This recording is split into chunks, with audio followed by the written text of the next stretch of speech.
Yo, what's up everyone? It's DC Harry, and today we're checking out, what if Justice League rescued Harry from Dursleys and every hero trained him in different power making perfect warrior wizard. Drop a like if you're hyped. Subscribe for daily content. Let's get this story started. Chapter 1, The Cupboard and the Stars. The distress signal wasn't supposed to exist.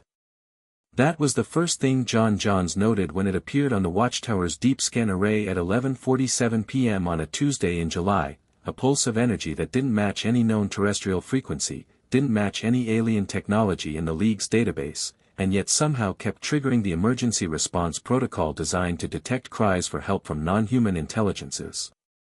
It was as if the system couldn't decide what it was looking at and defaulted, quite sensibly, to assume the worst and send someone. John stared at the readout for exactly 4 seconds before opening the comm channel. Batman. A pause. Then, from somewhere in the dark, I see it. The energy signature is magical. Possibly. The harmonic decay pattern matches the residual traces we documented after the Enchantress incident last year, but it's weaker. Much weaker. Another pause, longer this time.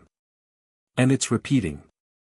John pulled the signal up on the main screen and watched it pulse, not with the arrhythmic chaos of a system malfunction, but with the desperate, irregular rhythm of a living thing. It hit the sensor array every 40 seconds or so, brightened for a moment like something straining against a closed fist, and then dimmed again. Not a beacon anyone built. A beacon someone became. It's coming from Surrey, John said. England. Residential district. The comm crackled. Clark's voice came in from 2 frequencies at once, which meant he'd been monitoring the channel from Metropolis while simultaneously listening to a police scanner, which was exactly the kind of thing Clark did at midnight when Lois was asleep. I'm closer. I can be there in 4 minutes. Wait for me. Bruce's voice carried the particular flatness that meant I'm not asking. Clark waited. He was good at that.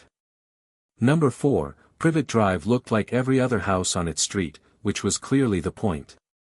The lawn was trimmed to the same aggressive tidiness as its neighbors, the flower beds were geometrically precise, and the car in the driveway was exactly the kind of car a man bought to tell other people he was doing fine without actually having to say so. Every light in the house was off. It was the kind of dark that came from people sleeping the deep, unbothered sleep of those who had never once questioned whether they deserved to. Batman landed on the roof without a sound and had the architectural plans of the house cross-referenced in his memory before his boots settled. Clark touched down on the front walk, hands in his pockets, looking, as he always did in civilian-adjacent situations, slightly too large for the surrounding geography, like a mountain that had learned to apologize for itself. Signals coming from inside, Clark said quietly. He wasn't using his X-ray vision yet. He was being polite about it, which was a habit he'd picked up from living around people who had privacy. Ground floor, Batman confirmed, scanning with his own equipment. Northwest corner. He paused. Small space. Very small. Clark looked at the front of the house. Then he looked at the northwest corner. Then he looked at Batman with an expression that wasn't quite alarm but was moving toward it. That's the cupboard under the stairs, he said. Neither of them spoke for a moment. The signal, Batman said, and his voice had gone very quiet in the particular way that meant he was compressing something enormous into a very small container. It's been repeating for approximately 6 hours based on the saturation of the surrounding area. The boy has been in there for at least that long. Boy, Clark repeated. Based on the bioscan. Batman was already moving toward the front door, something in his stride that wasn't urgency exactly but was close cousins with it. 7 years old. Elevated cortisol. Irregular heartbeat consistent with prolonged stress. Weight significantly below average for his height. Clark was at the door before Batman finished the sentence. He didn't knock it down. He turned the knob, which was unlocked, and he opened it the way you opened a door when you wanted to be careful about everything that might be on the other side. The house smelled like cooking and floor polish and a particular variety of domestic comfort that had very clearly been curated for some people and withheld from others. The cupboard door was under the staircase. It was maybe 4 feet tall and 2 feet wide, and it had a latch on the outside, a proper latch, the kind that required deliberate effort to close, and a small, mean cat flap at the bottom edge that had been retrofitted for something other than a cat. Batman crouched in front of it and undid the latch. The door swung open. For a moment, neither of them could see anything. Then Clark's eyes adjusted, or he stopped being polite about the X-ray vision, and he made a sound in the back of his throat that he couldn't entirely suppress. The boy inside the cupboard was small. Smaller than the scan had suggested, because scans gave you data and data didn't fully prepare you for the reality of a 7-year-old sitting with his knees pulled up to his chest on a cot that was technically a shelf, surrounded by cleaning supplies, wearing clothes that could have fit 3 of him, with dark circles under eyes that were, even in the dark, an extraordinary shade of green. He was awake. He'd been awake the whole time. He looked at Batman first, which told Batman something immediately, because children who lived normal lives with normal fears looked at the man in the bat suit and either screamed or froze. This child looked at Batman the way someone looked at a locked door, assessing, not afraid.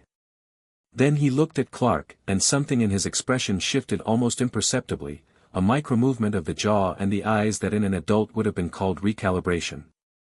"Are you real?" the boy asked. His voice was quiet and a little rough, like he hadn't used it in a while. "Yes," Clark said. He sat down on the hallway floor, just folded himself down until he was at the boy's eye level, which was something he did instinctively around small things, children and animals and people who needed to feel like the largest thing in the room wasn't looking down at them. "We're real. My name is Clark. That's Bruce." He nodded at Batman, who had not moved.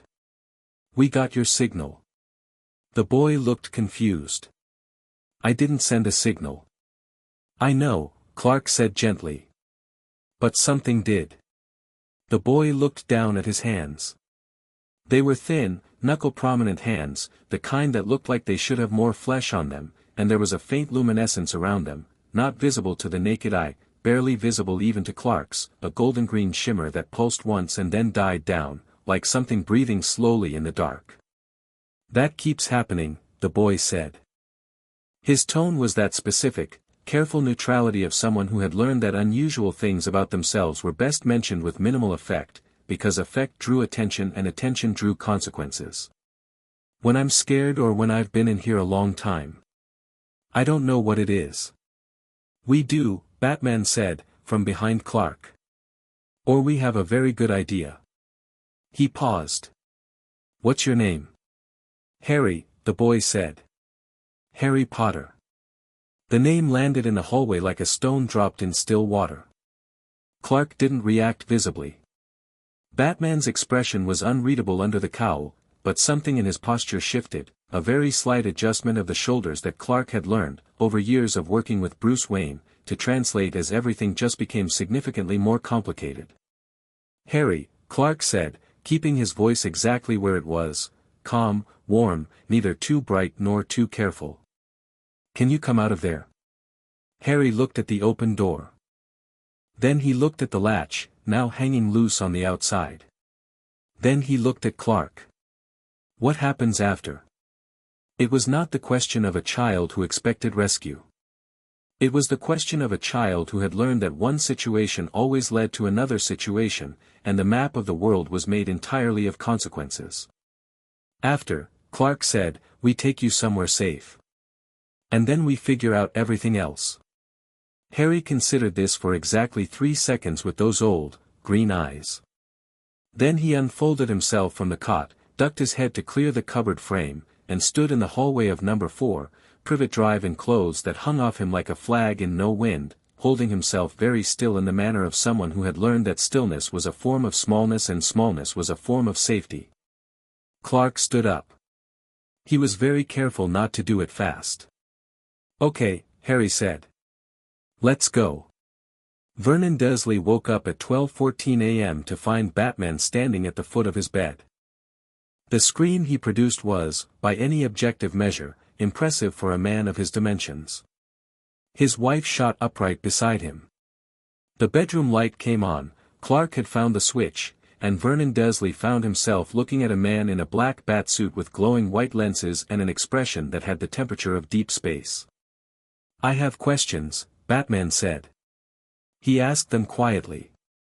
That was the worst part for Vernon, Clark thought later, not the volume, not the threats, but the absolute, geological calm of someone who had already collected every piece of evidence he needed and was now simply verifying what he already knew. Batman held up his scanner and showed Vernon the biometric data from the cupboard. He placed, on the Dursleys' bed, photographs of the cat Flap.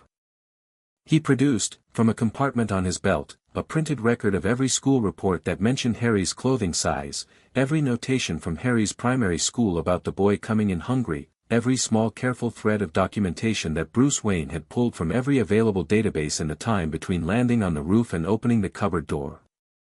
Vernon blustered. Petunia went white. "You will not," Batman said, in the same calm voice he'd used throughout, "contact the boy. You will not attempt to locate him. You will sign the documents my associate is preparing." He glanced at Clark, who was standing in the doorway with a tablet and the expression of a man who found this entire situation deeply uncomfortable and was channeling it into being very efficient. "And you will hope, for your sake, that I never have a reason to come back." He didn't raise his voice once. Clark handed the tablet to Petunia. Petunia signed it. Vernon made one more sound, something between outrage and capitulation, and then looked at the white lenses of Batman's cowl and signed it too. In the hallway, Harry was sitting on the bottom step of the staircase, looking up at the inside of the front door with an expression Clark couldn't entirely read.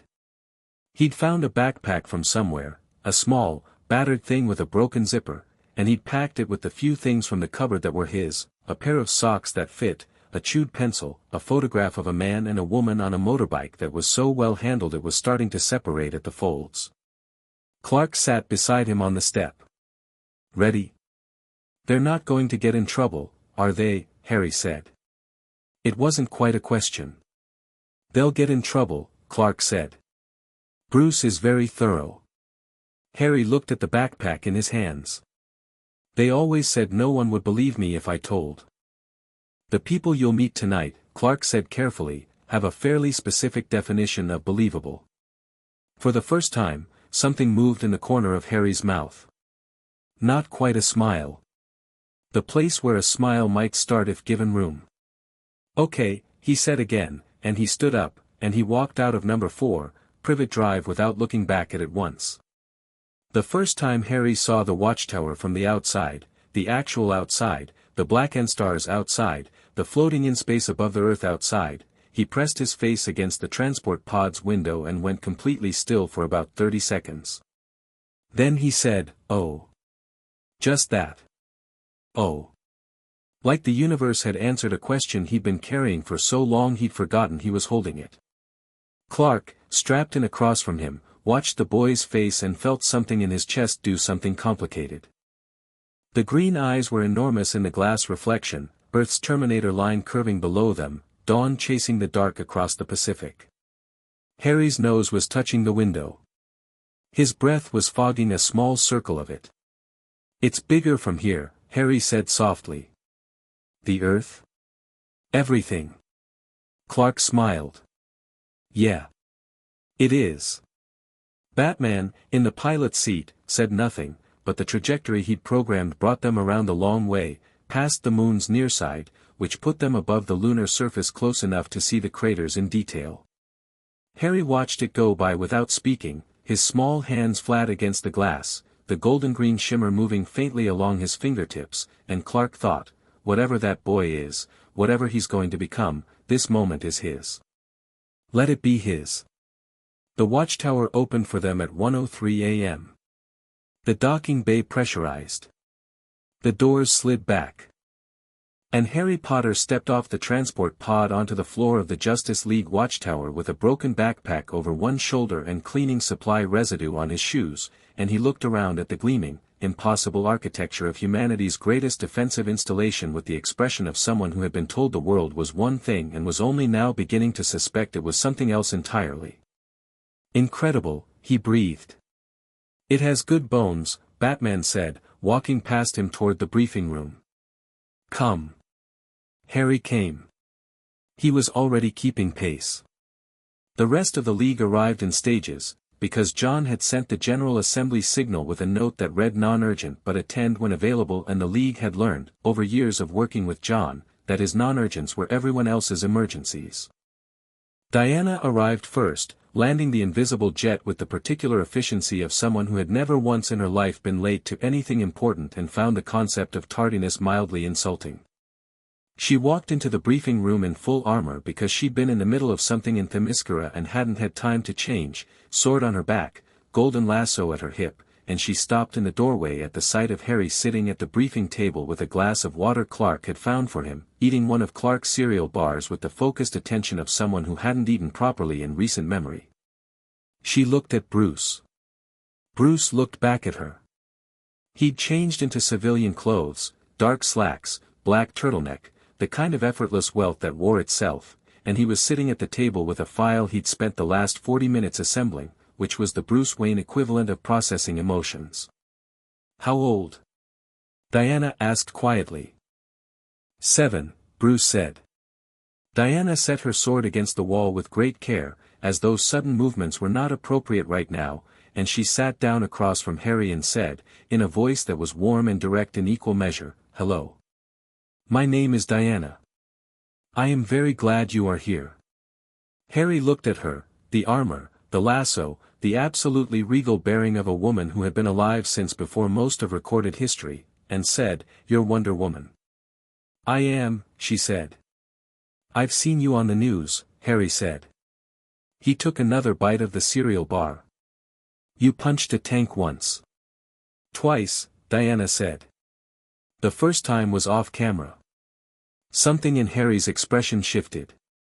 The careful, neutral surface cracked, just slightly, and underneath it was a child, just a child, who found tank punching funny, who would, under different circumstances and with more sleep, have laughed.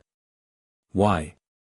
"It was being very rude," Diana said, perfectly seriously. Harry's mouth twitched. The almost smile again, more defined this time, getting braver. Barry Allen arrived 17 minutes later in a gust of displaced air that knocked the file Bruce was holding right out of his hands, apologized immediately, picked up all the papers faster than they'd finished falling, put them back in the wrong order, apologized again, and then noticed Harry and did a full stop. "Whoa," Barry said. "Who's this?" "Harry," said Harry. "Barry," said Barry. He dropped into the chair next to Harry with the boneless energy of someone for whom chairs were largely a social gesture rather than a physical necessity. "How'd you get up here?"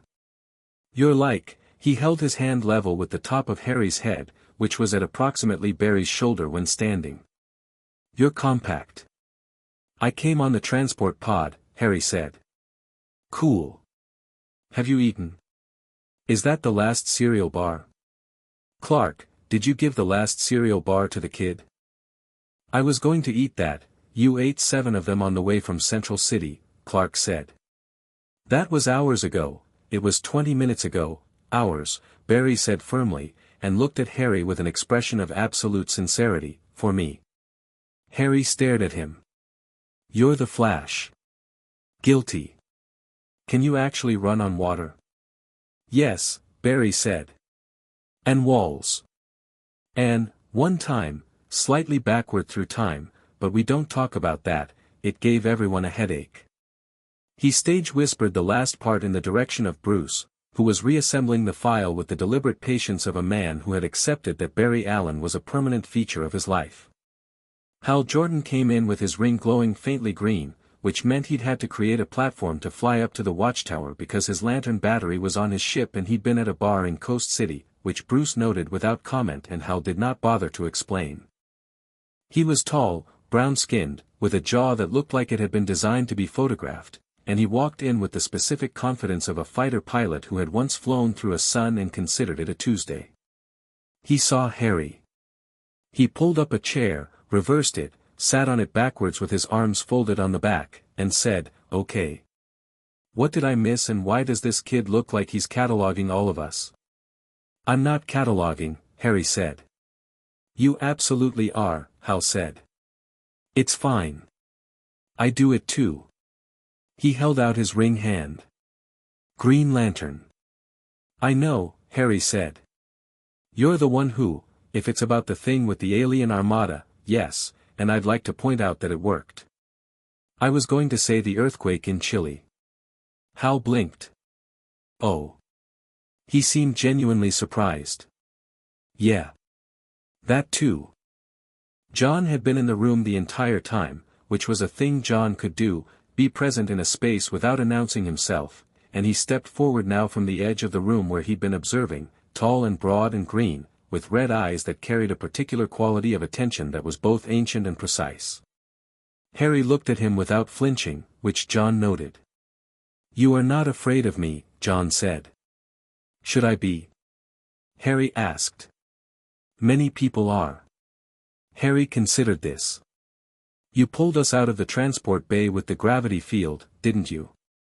You adjusted the pressure so it would be comfortable for someone my size." He looked at John with those green eyes. "That was you." John was quiet for a moment. "Yes," he said. "That was me." Something passed between them, not a conversation exactly, but the shadow of one. A recognition.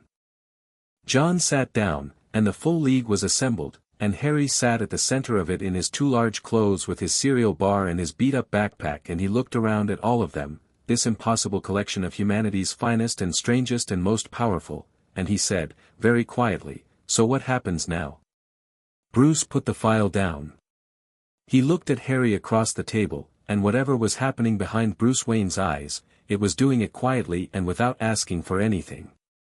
"Now," Bruce said, "we figure out what you are and what you can do. And then we teach you how to be better at both." Harry looked at him. "Why?" "Because," Bruce said, and there was something in his voice that he clearly didn't intend to show and showed anyway, "someone should have done it a long time ago." The room was very quiet. Then Diana said, "We should get you somewhere to sleep first. The training rooms are not going anywhere." "The guest quarters on level 3, Clark said, already standing. "I'll show you." Harry slid off the chair. He picked up his backpack. He looked at Bruce one more time, that assessing look, the one that had recognized the locked door and decided not to be afraid of it, and said, "Will you still be here in the morning?" Bruce looked at him. "Yes." "Okay," Harry said. For the third time. Like it was a word he was practicing. Like it was a word he'd never quite trusted before and was testing its weight. He followed Clark out of the briefing room, and the League listened to their footsteps go down the corridor, and then they sat in silence for a moment that none of them would ever exactly describe to each other but that all of them would remember. Barry broke it, because Barry always broke silences, it was a function of both personality and physics. "So," he said. Are we adopting a wizard?" "We don't know that he's a wizard yet," Hal said. "The energy signature from his hands tested as magical," John said. "Okay, but I mean," Barry gestured at the door Harry had walked out of. "That kid was in a cupboard. For years, from what Bruce put together. I mean he stopped. His voice had lost its usual velocity and landed somewhere quieter. "We're not just going to put him in another system, right?" No," Diana said, with the absolute certainty of someone who had decided something without needing to deliberate. "We are not." She looked at Bruce, who was looking at the door. "He reminded you of someone," she said. It wasn't a question. Bruce didn't answer it. "He reminded all of us of something," John said gently. "That is not a coincidence. That is the point." Bruce picked up the file and stood. "I'm going to start making calls. If the signal is magical, there's a community we don't have full intelligence on, and that's unacceptable."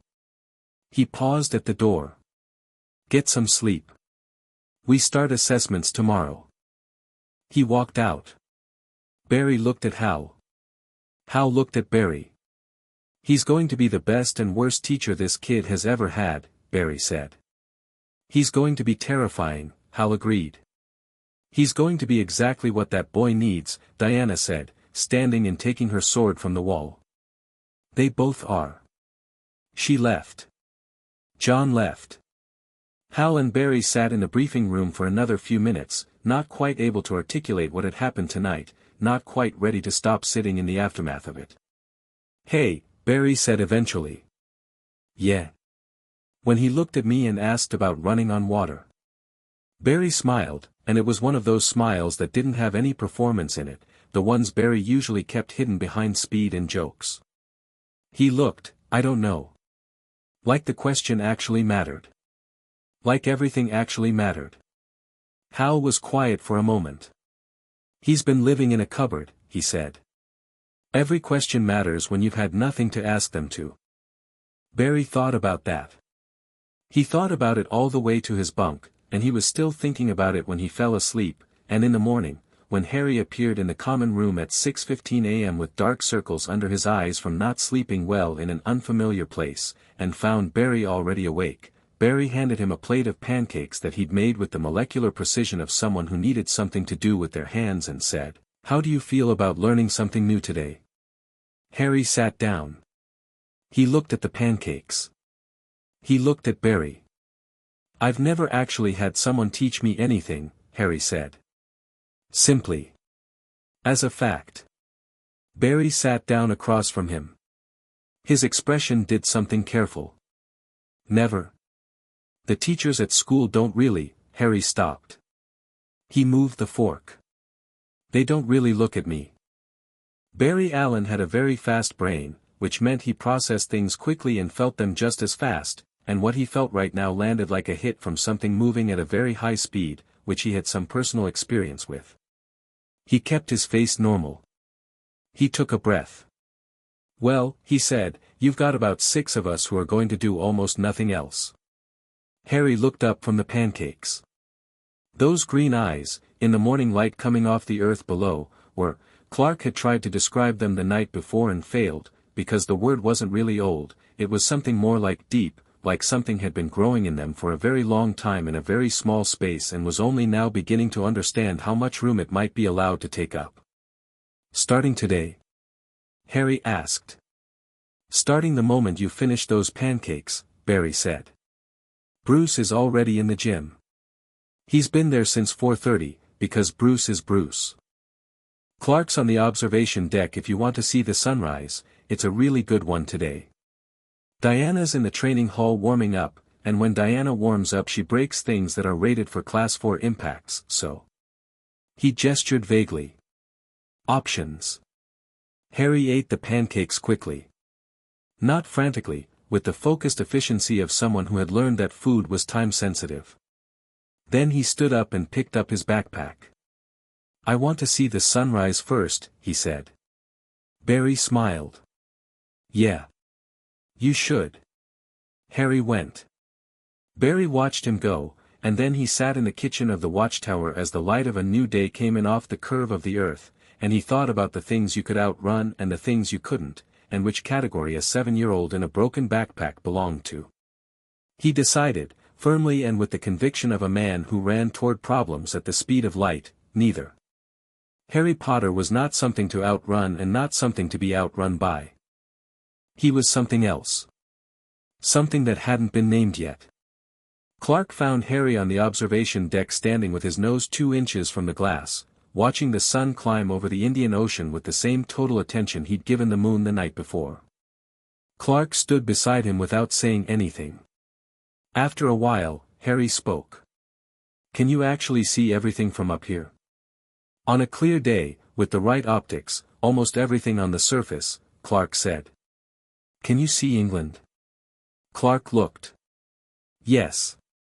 "Is it?" Harry stopped. "Is it raining?" "Light rain. South of London. Clear everywhere else." Clark paused. "Do you want me to?" "No," Harry said quietly. "I don't want to see it." He looked at the ocean below. I just wanted to know it was still there. They stood in the orange light of the sun on the water, the two of them, until Bruce's voice came over the comm system. Potter. Training Room 1. 5 minutes. Harry looked at Clark. Don't be late, Clark said. He's not good at waiting. Harry adjusted his backpack. He stood up straight, the straightness of someone deciding, consciously or not, that this was a thing worth standing straight for. Okay, he said. And he went. Chapter 2, What Fire Learns from Wind. Bruce didn't ease him in. That was the first thing Harry learned about Bruce Wayne. The man had no concept of gentle introduction. There was no tour of the training room, no explanation of what each piece of equipment was for, no warming up with something manageable and working towards something difficult. Bruce was standing in the center of the room when Harry walked in, wearing a black compression shirt and training pants, and he looked at Harry the way a structural engineer looked at a bridge before deciding how much load it could bear. Take off the backpack, Bruce said. Harry took it off and set it by the door. Stand here. Bruce pointed to a spot on the mat 6 feet in front of him. Harry stood there. Bruce walked a slow circle around him. Not threatening, assessing. The way Harry imagined a doctor would move if the doctor was also somehow slightly terrifying.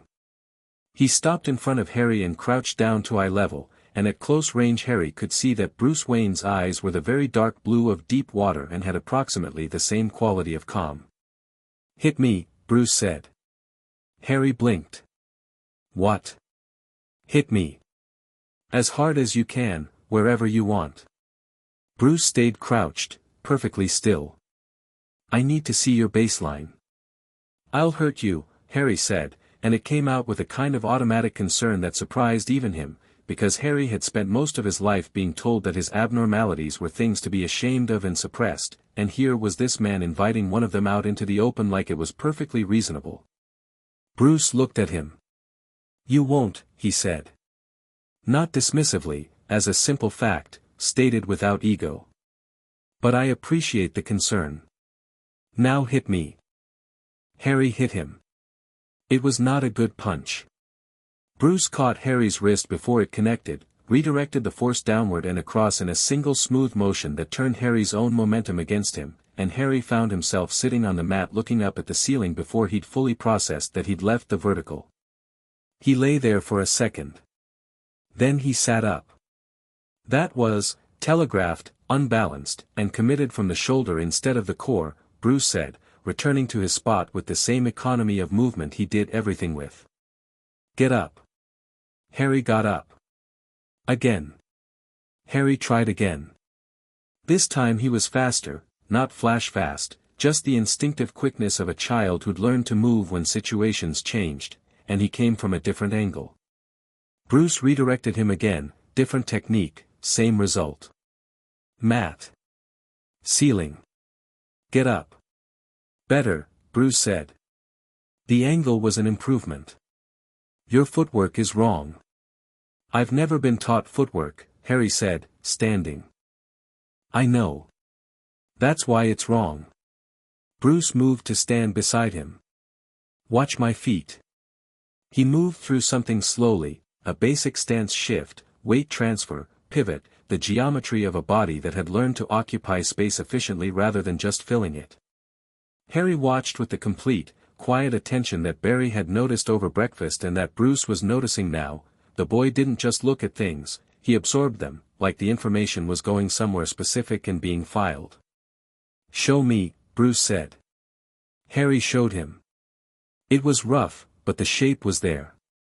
Again. Harry did it again. It was less rough. Again. By the 7th repetition it looked like something that might, in several years, become a real thing. Bruce nodded once, which Harry would later learn was approximately equivalent to a standing ovation from anyone else. We'll do this every morning. 6 to 7. Before the others are here. Why before the others? Harry asked. Bruce looked at him. Because what we do here is different from what they do. Clark will teach you what power looks like from the outside. Diana will teach you what it feels like in the body. Barry will teach you what the mind needs to do when the body is moving too fast to think. John will teach you what the mind is capable of when everything else is still. He paused. I'm going to teach you how to think. I already think, Harry said. You observe, Bruce said. You survive. That's not the same thing as thinking. Thinking is what you do with what you observe. He picked up a towel from the rack at the wall. Do you know why you ended up in that cupboard for so long? Harry went still.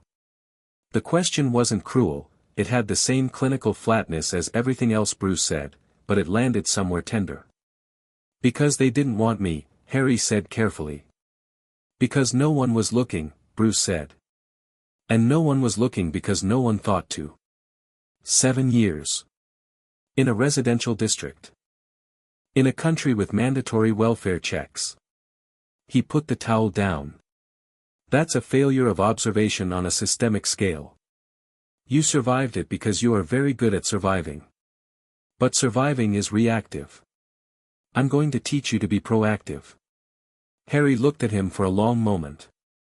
You're not very warm, he observed. Something moved in Bruce's face. It was quick and small, but Harry caught it, the micro-expression of someone who had been accurately described and wasn't sure what to do about it. No, Bruce agreed.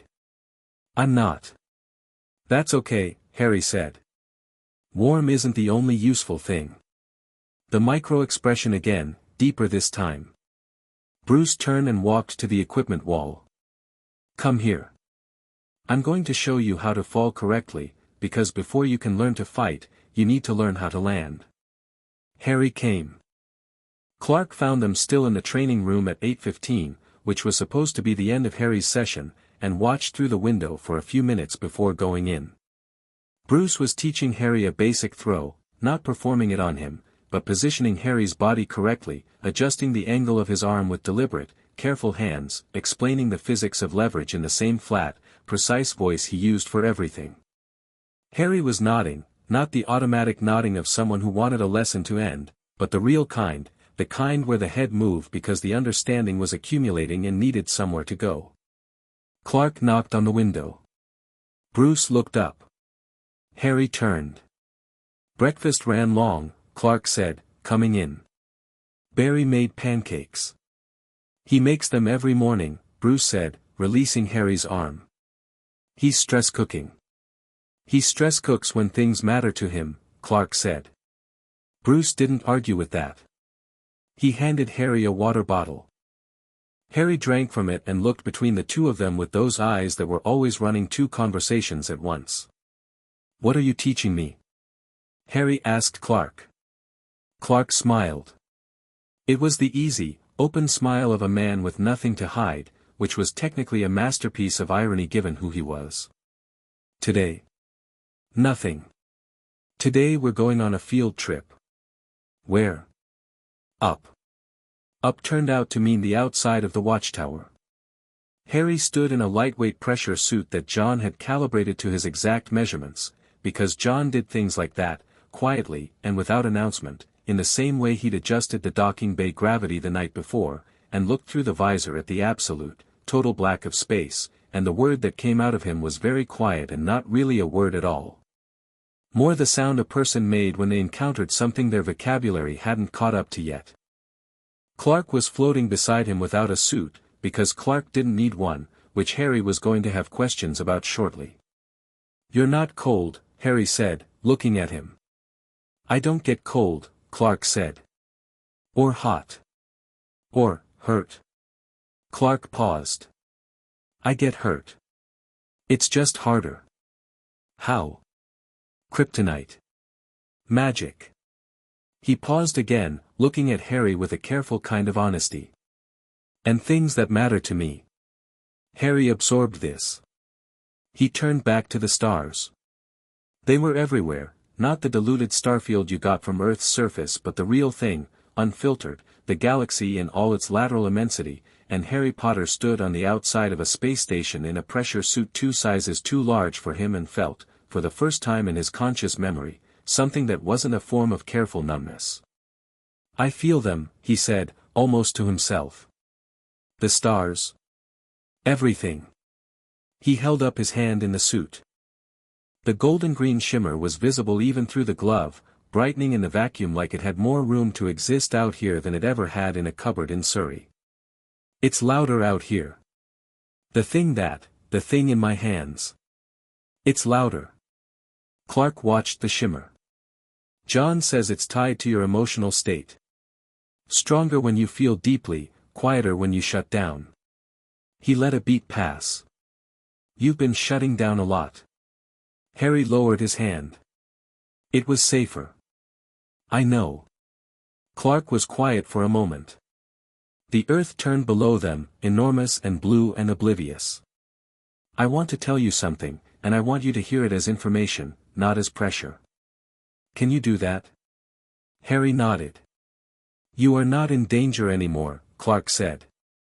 Not from the Dursleys. Not from anything else while you're here. Which means you don't need the shutdown anymore. It was a tool. You used it to survive. But tools that worked in one situation can become liabilities in another.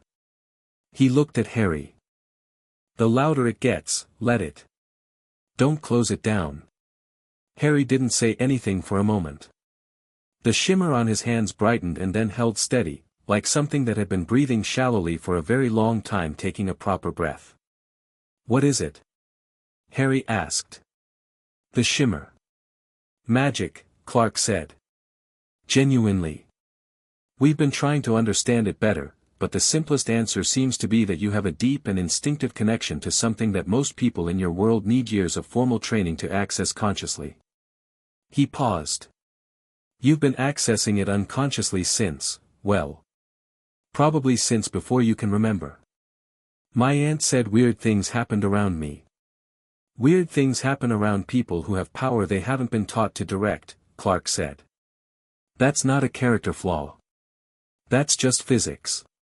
Harry looked at him. You're very kind, he said, with the same directness he'd used to tell Bruce he wasn't warm. Just observations, delivered cleanly. For someone as strong as you are. Clark laughed, a real one, not a polished one. Most people expect the opposite. Most people are wrong about most things, Harry said. Clark looked at this 7-year-old standing in the vacuum of space making clear-eyed pronouncements about human nature, and he thought, this child is going to be something genuinely extraordinary, and it has nothing to do with magic. Come on, he said. John S. waiting for you, and if you make John wait he doesn't say anything about it, which is somehow worse than if he did. John S. space was different from the training room. It was quieter, not sound quiet, the whole station was relatively quiet, but presence quiet, the kind of room that absorbed agitation and returned stillness. There were no mats, no equipment, just a large circular floor of smooth gray composite and 2 low seats facing each other and a view of space through a panel that ran the full length of the wall. John was already seated when Harry came in. Harry sat down across from him. I understand, John said, without preamble, that you have some ability to sense things. Emotional states. Intentions. Harry looked at him carefully. Sometimes. When he stopped. When you are not suppressing the louder thing, John said. He folded his hands, large and green and very still. That is what I suspected. You have a natural sensitivity that in my culture would be called an empathic resonance. It is not precisely telepathy. It is something older. More instinctive. Is it dangerous? Harry asked. Only if it is left untrained, John said. An untrained sensitivity is like an open wound, everything enters it, and the person cannot distinguish signal from noise. You have managed it by keeping it closed. He paused. Which has kept you safe, but has also kept you blind. Harry was quiet for a moment. Then, can you teach me to open it without it hurting? That is exactly what I intend to do, John said. But before we begin, I want you to understand something. His red eyes were very steady, very patient, the patience of someone who had lived long enough to know that what you said at the beginning of a thing shaped everything that came after. I am the last of my kind. My world, my people, gone. There is a particular quality to that kind of loss that I do not fully have words for, in any of the languages I know. He paused. I mention this not to make you sad, but because I suspect you understand it. Not in the same way. But in the shape of it. Harry's jaw moved. Something in the green eyes deepened. My parents, he said. Yes. I don't remember them. You don't need to remember something to grieve it, John said. The absence of what should have been there is its own kind of wound. They sat with that for a moment, the last Martian and the orphan boy, in a quiet room above the world. What do we do first? Harry asked. Close your eyes, John said. And tell me what you feel in this room. Harry closed his eyes. A moment passed. 2. 5. You're very calm, Harry said slowly. Not like Clark's calm, which is kind of warm on top. You're calm like, he paused, feeling for the word. Like a lake. Like something that goes very deep and most of it you can't see. John was quiet. And there's something sad in it, Harry said. Really far down. You keep it really far down but it's always there. When Harry opened his eyes, John was looking at him with an expression that no one on the Watchtower had seen on John's face before, because it required a very specific kind of perception to draw it out. Yes, John said, very quietly. That is exactly right. Harry looked at him. I'm sorry, he said. About your people. John looked at the boy for a long moment. I am sorry about yours, he said. It was not the most they'd ever say to each other. But it was, in some ways, the most important. Diana caught Harry in the corridor between John's sessions and lunch, which was not technically the corridor, it was the elevated walkway over the main operations floor, and Harry had been leaning on the railing watching John and Clark below doing something with a holographic display, and Diana came up beside him without the armor today, in training clothes, her hair down. Without the armor she looked less like a monument and more like a force of nature that had briefly agreed to wear human proportions. How was your morning? She asked. Educational, Harry said. Bruce was thorough. Bruce was Bruce, Harry said, with the air of someone who had already developed a very precise understanding of Bruce in approximately 3 hours. Diana smiled. He is always Bruce. There is no other setting. She leaned on the railing beside him. Do you know what I am going to teach you? Fighting, Harry said. Combat, she corrected. There is a difference. Fighting is what happens when two people are angry at each other. Combat is a discipline. It is a language. When you learn it properly, you do not use it to end conversations, you use it to control them. She looked at him. Does that make sense? Harry thought about it. Like, knowing how to shout, so you don't have to.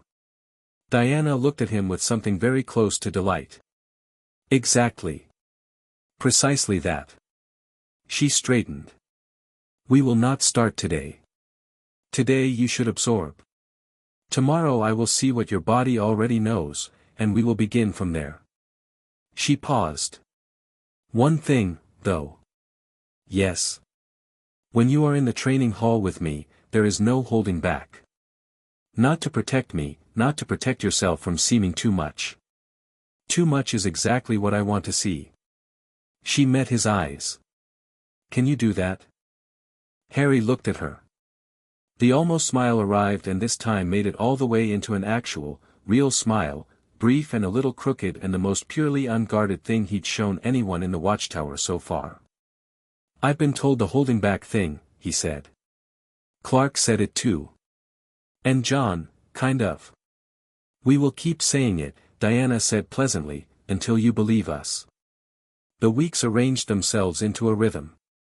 Mornings belonged to Bruce, an hour of technical combat, the mechanics of a body as a defensive instrument, but also increasingly the work of the mind.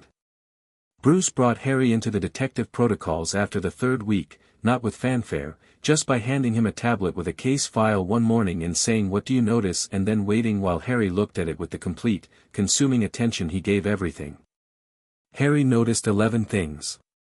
3 of them Bruce hadn't put in the file deliberately, as a test. Harry found all 3. Bruce said nothing, but he took the tablet back and the next day the case file was harder. After Bruce, Clark. They moved outside the station more often now, Clark teaching Harry about force and velocity and the physics of extraordinary things in the practical way of someone who had had to learn it himself, through experience and accident and a childhood full of broken things. Clark didn't have a curriculum. He had conversations, long, ranging, honest conversations about what it felt like to have capabilities that exceeded the world you lived in, how to calibrate them, when restraint was wisdom and when restraint was cowardice and how you told the difference. The answer, Clark said one morning, floating beside Harry on the hull of the station while the sunrise moved across Australia below them, is almost always about what protects people. Not what protects your reputation, not what keeps you comfortable. What actually protects people. Even if it means showing everything you are. Harry asked. Especially then, Clark said. Harry thought about the shimmer on his hands. What if showing everything I am scares people? Clark looked at him. Then they should be exactly as scared as they are, he said, with a gentleness that didn't soften the truth of it. Power is supposed to matter. The mistake is thinking that means hiding it. Diana's training was a different language. She started with foundations, stance, weight distribution, the internal geography of a body in motion, and she was the most demanding teacher on the station, absolutely without compromise, but her demands came from a place that Harry recognized as respect rather than authority. She expected things from him because she believed he could produce them, not because she wanted to demonstrate that he couldn't. By the end of the second month, Harry could hold his own in basic grappling against opponents twice his size. By the third month, his footwork had the beginning of something that Diana called flow. The quality of a fighter who moved like the space between strikes was as intentional as the strikes themselves. You learn differently than anyone I've trained, Diana told him after a particularly sharp session where Harry had, for the first time, made her adjust her footing. She wasn't breathing hard, Diana didn't really breathe hard, but her eyes were brighter than usual, that particular brightness that combat brought to her. Most warriors learn the technique and then spend years finding the intent behind it. You find the intent first and then the technique follows. Is that good? Harry asked, breathing somewhat more hard than Diana. It is unusual, Diana said. Which in my experience is always good. Barry's sessions were chaos by design. Barry Allen had decided early on that the best way to teach Harry anything was to make it move too fast for Harry's natural caution to interfere. He would take Harry to the speed lab, a track that ran along the interior ring of the lower station level, and he would say okay, just try to keep up, and then he'd run at about 4% of his actual speed, which was still fast enough that Harry had to push everything he had into staying in range, and somehow in the pushing, in the absolute commitment to not being left behind, Harry's magic would surface without being asked. There it is, Barry said one afternoon, slowing to a stop and pointing at the golden-green trail Harry had left on the track, a luminescent ribbon of it hanging in the air for a moment before fading. You see what you did? Harry was gasping. What, you stop thinking about it, Barry said. When you're pushing that hard, the part of your brain that second-guesses everything goes quiet, and the thing that's actually you just, does. He grinned, wide and genuine. That's what we're going for. That's the whole curriculum. Running too fast to think. Harry wheezed. Running too fast to doubt, Barry said. There's a difference. Harry looked at the fading shimmer on the track. Something in his expression shifted, he pressed his lips together and did something with his eyes that was not quite the same as blinking. Do it again, he said. Barry did it again. Hal Jordan arrived on a Tuesday morning 3 months in with his ring at full charge and a training simulation he'd built in the lantern sector that he'd been modifying specifically for Harry since the week after the cupboard, which was the date Hal had privately marked in his calendar as the beginning of his career as an educator, a concept he found both thrilling and horrifying. Green light constructs, Hal explained, manifesting a simple shape, a ball, green glowing and solid, and handing it to Harry, who took it with both hands and looked at it with the focused absorption of someone receiving something important. Pure willpower. Every construct I make runs off a direct line from what I want into physical reality. No gap. You want it, you will it exists. Harry turned the ball over. The shimmer on his hands intensified where it touched the green light, and the construct flickered. Hal narrowed his eyes. Interesting. What? You're interacting with it, Hal said. He took the ball back, reformed it, and handed it back. Your magic and the ring energy, they're talking to each other. The core theorists would lose their minds over this. Is it a problem? It's the opposite of a problem. It means that what you have, the magic, operates on a fundamentally similar principle to the lantern energy. Emotional willpower manifesting as physical force.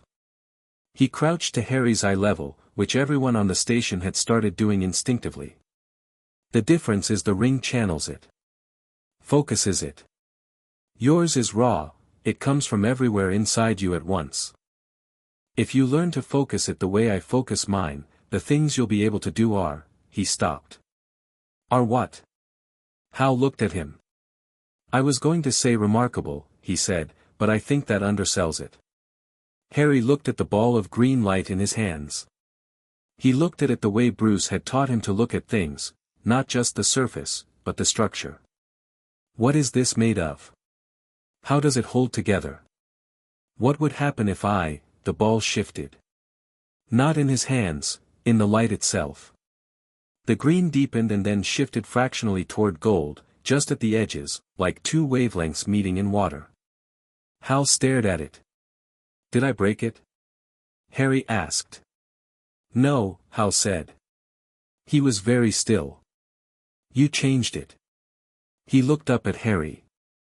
You modified an active ring construct with untrained accidental magic. Do you know what the theoretical probability of that is? I don't know enough to know, Harry said honestly. Exactly 0, Hal said. Theoretically. Which apparently theory needs to update. He stood, and something had shifted in his expression. The fighter pilot confidence was there, but beside it was something Harry hadn't seen in Hal's face before, something quieter. Okay. I need to think about what I teach you, because my original lesson plan is now inadequate. He pointed at Harry. Don't do that again today. I need time. Can I keep the ball? Harry asked. Hal looked at the construct, still glowing gold-green in Harry's hands. That's not technically mine anymore, he said. So. Sure. Harry took it to his room and sat with it by the window and turned it over in his hands while the earth rotated below, and he felt the shimmer in his fingers interacting with the lantern energy, and he didn't try to understand it or control it, he just let it happen, the way John had taught him to let the empathic resonance happen, the way Clark had said to let the louder thing be louder. The ball glowed gold-green in the dark for 3 hours before it faded. Harry went to sleep that night without checking that the door was unlocked from the inside first, which was the first time he'd forgotten to do that since the cupboard. John found him sitting on the floor of the observation room at midnight, which was becoming a thing Harry did on nights when his mind was too full to sleep. John came in and sat beside him, not across the room, not at a considered distance, but beside him, close enough that his shoulder was available if Harry wanted it. You have been thinking, John said. Always, Harry said. About the magic. About everything. Harry was quiet for a moment. John. Do you know what I am? What the magic is, exactly? Because everyone has theories but no one has told you the whole story, John said. Harry looked at him. Sit with me, John said. Harry was already sitting. He sat more, settled deeper, legs crossing, back against the wall. Bruce has been researching, John said. As you know. He has found a great deal about the world your magic comes from, a world that exists alongside yours, invisible to most. A world of witches and wizards, of history and politics and power structures as complicated as any we've encountered in this league. He paused. He has also found something else. Something about you specifically. Harry was very still. There was a prophecy, John said. We don't know all of it. But we know that a very powerful dark wizard marked you as an infant, chose you as the one who would, in the prophecy's terms, have the power to defeat him. He came for you. He killed your parents. John's voice was careful and steady, the way he spoke when the words carried enormous weight and needed not to be dropped. And then something happened that he did not anticipate. His killing curse, a spell that has never, in recorded magical history, failed, reflected off you. It destroyed him. And it left a mark. Harry's hand moved, unconsciously, to his forehead. The scar he'd had his whole life, that the Dursleys had told him was from the car accident that had killed his parents. The car accident, Harry said. Not a car accident, John said. Silence. Your parents didn't die in a car, John said, very gently. They died protecting you. Your mother, specifically, she died refusing to step aside, and that refusal, that act of sacrificial love, is what powered the magical protection that deflected the curse. He paused. You carry it still. The mark is not just a scar. It is the residue of something very old and very specific, a love so complete that it became a shield. Harry pressed the back of his hand against his forehead. His eyes were open, fixed on the glass and the stars, and there was something happening in them, not tears, not yet, something behind the tears, something that had been waiting a very long time for this specific information and didn't quite know what to do now that it had it. My mum, Harry said. Lily Potter, John said. She was, by all accounts, extraordinary. As was your father. Harry was quiet for a long time. The shimmer on his hands had gone very bright, the brightest it had ever been, and then it steadied and held. And the dark wizard, Harry said. He's still out there. John did not lie to him. He had decided, from the beginning, not to lie to him. We believe so. Diminished. Formless. But present. He'll come back, Harry said. It wasn't a question or a fear. It was the observation of someone applying the information they just received to its logical conclusions. That is the general assessment, John said. And when he does, Harry said, the prophecy says I'm the one who, you are the one who can, John said, firmly. Not the one who must, in the sense that it was decided without you. The prophecy describes capacity. What you do with that capacity is yours to choose. Harry looked at him. That's a very specific distinction. It is an important one, John said. Bruce was very insistent about it. The ghost of something moved across John's face, the closest he came to a smile, which was distinguished from his normal expression mainly by the eyes. He said, and I am quoting, nobody is telling this kid his life belongs to a prophecy without also telling him it belongs to himself first. Harry stared at him. Then he looked back at the window. I want to be ready, Harry said. When he comes back. I want to be ready for him. You will be, John said. Not just barely ready, Harry said. Not survive it ready. I want to be, undeniable, John said. Harry looked at him. The golden-green shimmer lit the whole room for a moment, warm and strong and steady. Yes, Harry said. That. John looked at the light. Then sleep, he said. You cannot become undeniable on no sleep. Bruce will tell you the same thing at 6 a.m., and it is better to have slept before Bruce tells you things. Harry almost laughed. He lay down where he was, on the observation room floor, which was warm and smooth, and John sat beside him in the dark, not touching, just present, the way a mountain was present. The way something ancient and permanent was present. Harry fell asleep to the view of a billion stars with the shimmer of his mother's love glowing softly on his hands, and John watched over him until morning came. 3 years passed like this. Not blurred, vivid, specific, earned. Each day building on the one before, each lesson changing the shape of what was possible, each conversation adding a new layer to the architecture of a person becoming himself. Harry grew.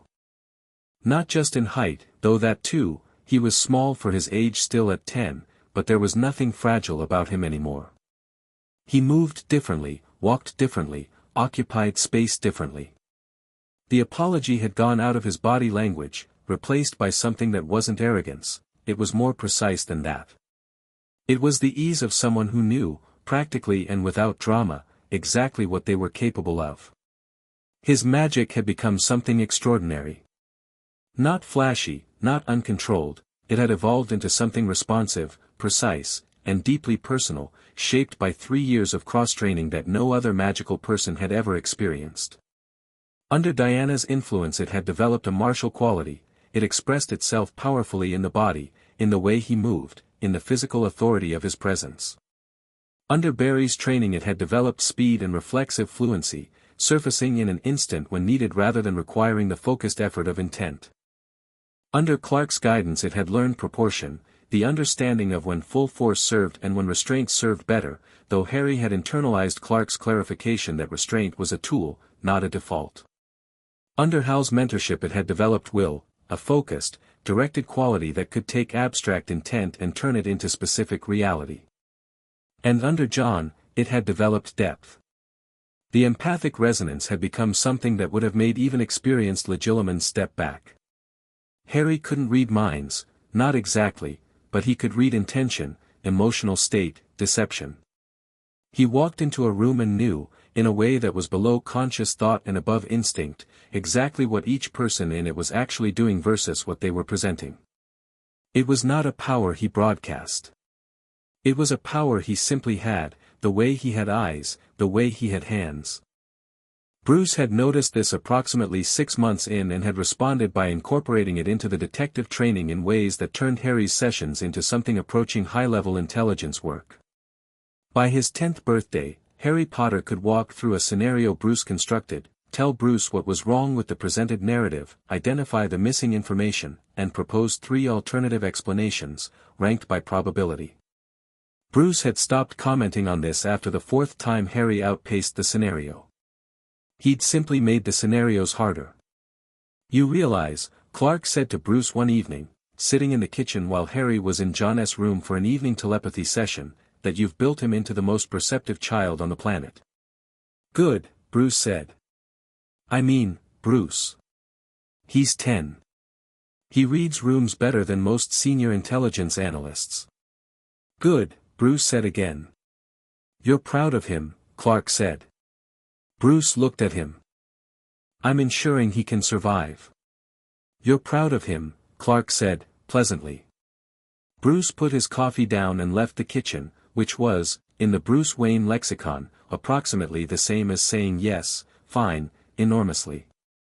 On the morning of his 11th birthday, Harry woke up before everyone else and went to the training room and ran through the full combat sequence Diana had taught him, all of it, beginning to end, the Amazonian forms that had been refined over 1,000 years of warrior tradition, adapted to his size and his magic and the particular quality of his movement. He ran it clean and he ran it fast, and when he finished, standing in the center of the mat in the early station light, breathing steadily, the golden-green shimmer settling back into his hands like a flag coming down after a ceremony, he felt the specific, unspoken satisfaction of someone who had worked for something and found it exactly where they'd left it. Bruce was in the doorway. Had been for the last 20 minutes. Harry looked at him. How long have you been there? Long enough, Bruce said. He walked to the center of the mat and stood in front of Harry, and for a moment they just looked at each other, the man who had lost everything at 8 years old and the boy who had found something in a cupboard at 7. And what lived between them now was 3 years of 6 a.m. mornings and hard truths and case files and the specific kind of trust that grew in the space between a person who had decided to show up and a person who had decided to believe they would. A letter came, Bruce said. Harry went still. From the Wizarding World? An owl arrived at the tower at 4 a.m. and spent 20 minutes trying to work out how to navigate the docking bay. Bruce's expression carried something that on another face would have been called dry amusement. It left the letter on the console. John found it. Harry knew what it was. He'd known it was coming. He'd read everything he could find about the Wizarding World in the last 2 years, the League's intelligence files, Bruce's own research, every scrap of accessible information, and he knew about Hogwarts and the 1st of September and the tradition of the letters. "You've read it," Harry said. "I read everything," Bruce said, handing it over. Harry took it. The envelope was thick cream parchment and the address read, in green ink, Mr. H., Potter Level 3 Guest Quarters The Watchtower Earth Orbit. He turned it over. The seal was purple wax, stamped with an emblem that his reading had prepared him for, a lion, an eagle, a badger, a snake. He broke the seal. He read it. He looked up. "I've already applied to be your guardian," Bruce said. "Legally. The paperwork went through 6 months ago." Harry stared at him. "You are not going to a new world alone," Bruce said, in the flat, matter-of-fact voice he used for things he'd decided and wasn't negotiating about. "You are not going anywhere as a 7-year-old in a backpack again. You go prepared, you go known, and," he paused, the barest pause. "You go as someone's." Harry looked at the letter. He looked at Bruce. Something in his face did something enormous and private and real, and he didn't hide it, he let it be there, the way John had taught him to let things be there, the way Clark had said the louder thing deserved to be loud. "Okay," Harry said. And then he looked at the Hogwarts crest on the letter and he smiled, wide, real, with all of it showing. "When do we go shopping?" Chapter 3, The Letter and the World. The owl's name, they eventually determined, was Archimedes, and he had opinions. He'd taken up residence on the communications console of the Watchtower's main operations deck with the settled authority of someone who considered the matter of accommodation non-negotiable, and he regarded John, who was the one most often at the console, with the particular species of judgmental indifference that owls had been perfecting since before recorded history. John regarded him back with equal composure. They had reached, over the 3 days since the letter's arrival, a kind of diplomatic equilibrium based primarily on mutual respect and Barry's habit of leaving toast crumbs near the console. "He's watching me again," Hal said, not looking up from the report he was reviewing at the adjacent station. "He watches everyone," John said. "It's judgmental watching." "He's an owl," Clark said, coming in with coffee. "They all watch like that." "He specifically watches me like that," Hal said. "Like he knows things." Barry looked up from the floor, where he'd been sitting cross-legged eating cereal directly from the box for reasons he hadn't explained. "He probably does. Bruce says magical owls are semi-sentient, which means that he knows things," Hal finished. He finally looked at the owl. The owl looked back. "Great." Harry came through the door at a velocity that suggested he'd been running, which he probably had, because Harry had developed the habit over 3 years of moving with deliberate speed between places, not urgency exactly, more the instinctive efficiency of someone whose sense of time had been calibrated by a man who treated every wasted minute as a personal offense. He was dressed in training clothes, Harriet's usual masterpiece of chaos, and he was holding a piece of parchment that he'd clearly been studying. "Diagon Alley," he said. "I've been reading about it. It's accessible through a pub called the Leaky Cauldron in London, through a brick wall at the back that you tap in a specific sequence." "I know the sequence." He looked around the room. "Who's coming?" A beat of silence. "All of us," Diana said, from behind him. She'd been in the doorway, arms crossed, already dressed to go somewhere. She was wearing civilian clothes, dark trousers, a navy jacket, her hair pinned up, and she looked, in the particular way of someone whose natural state was warrior queen, like the most dangerous person in any given context, regardless of what she was wearing. "All of us," Clark confirmed. Hal looked at Barry. Barry looked at Hal.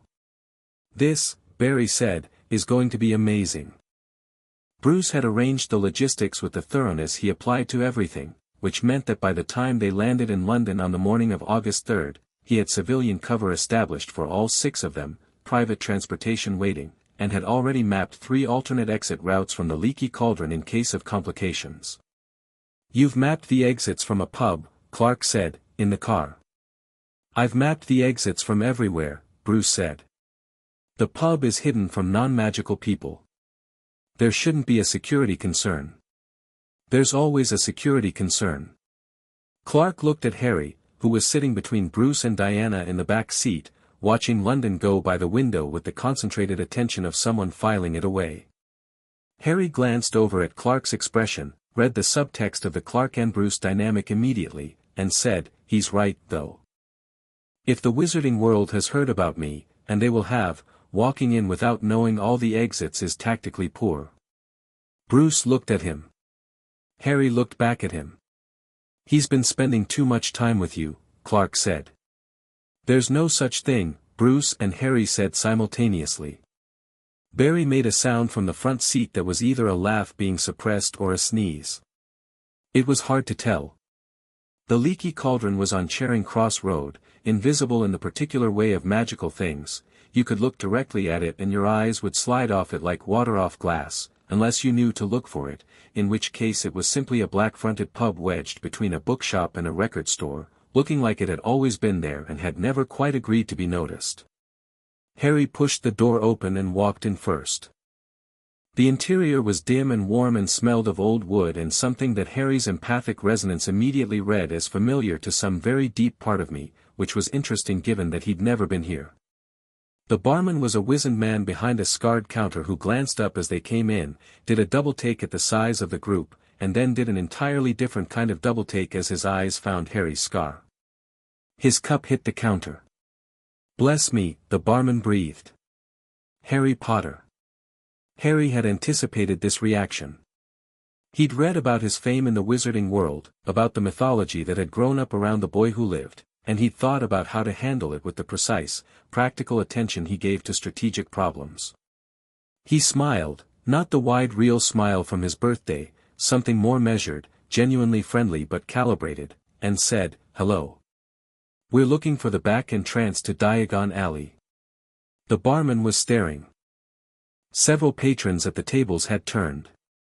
The word Potter was moving through the room in whispers like a current. Bruce placed a hand on Harry's shoulder. Not proprietorially, more the way a person set a hand on something they weren't going to allow to be swept away by a current. "Through here?" Bruce said, looking toward the back of the pub. Yes, through the back, sir." The barman was coming around the counter now, wiping his hands on his apron, apparently driven by the hospitality instinct that overrode even the magnitude of recognizing a legend walking into your establishment. "Tom, my name is Tom, Mr. Potter, sir. This is, my goodness, nice to meet you, Tom," Harry said, shaking the man's hand with the directness Diana had drilled into him. "This is my family." He said it simply, without drama, just information. But it did something to the room, the matter-of-factness of it, the easy claim of it.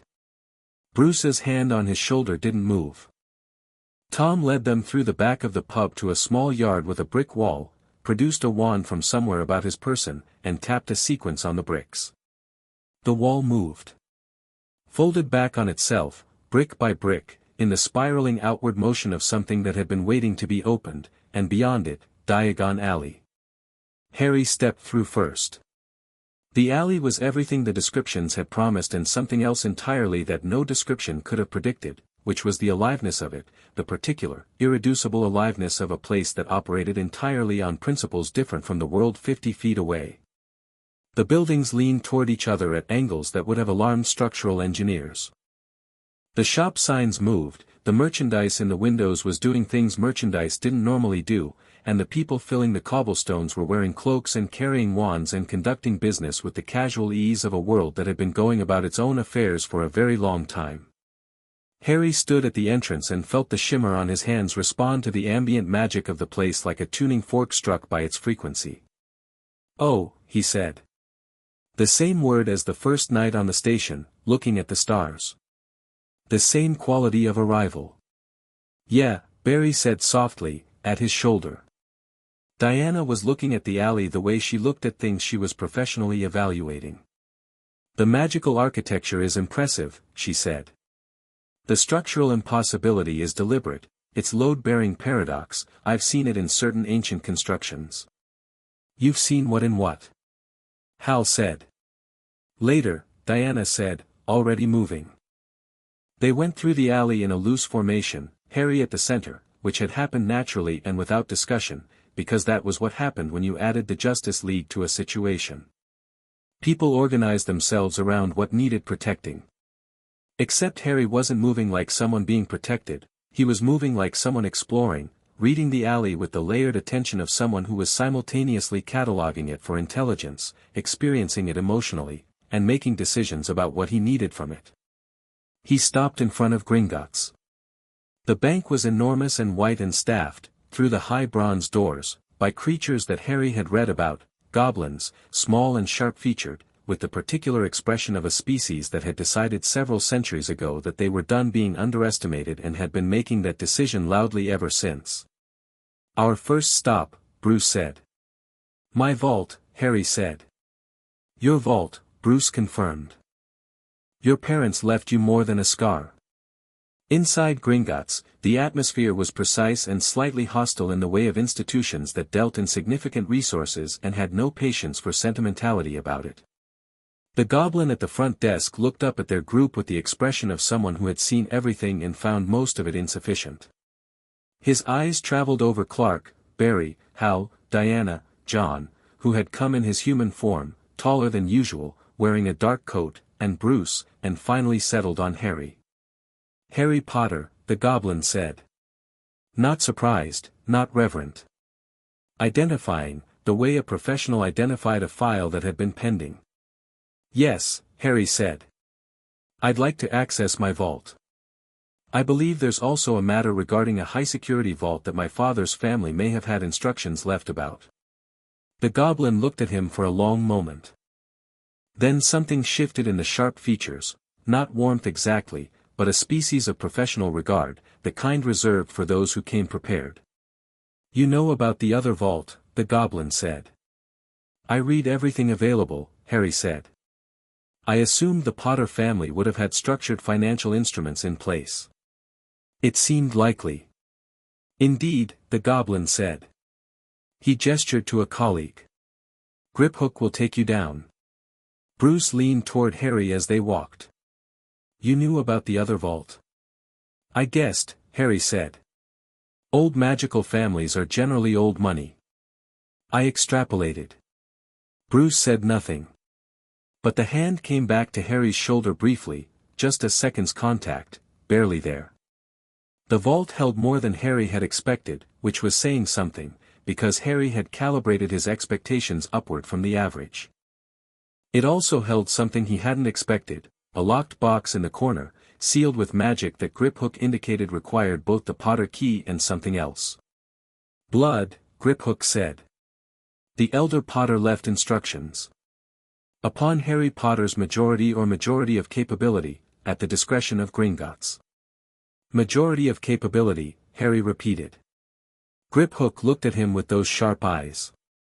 Looked at the shimmer on Harry's hands. Looked at the 6 extraordinary people who had come with him. I believe, the goblin said, with the ghost of something that might have been professional satisfaction, the discretion has been exercised. Harry pressed his hand to the box. The magic in it recognized him, not just the blood, the whole of him, and the lock opened with a sound like a bell heard from far away.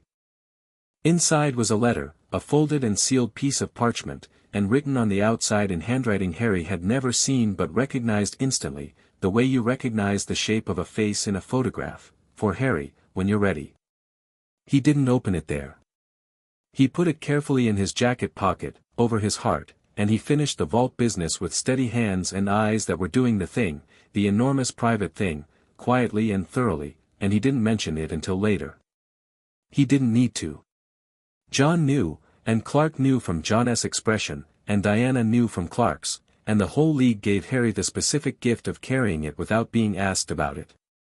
Madame Malkin's robes for all occasions was their second stop, and it was also where things got complicated, which was perhaps predictable given the size of the group.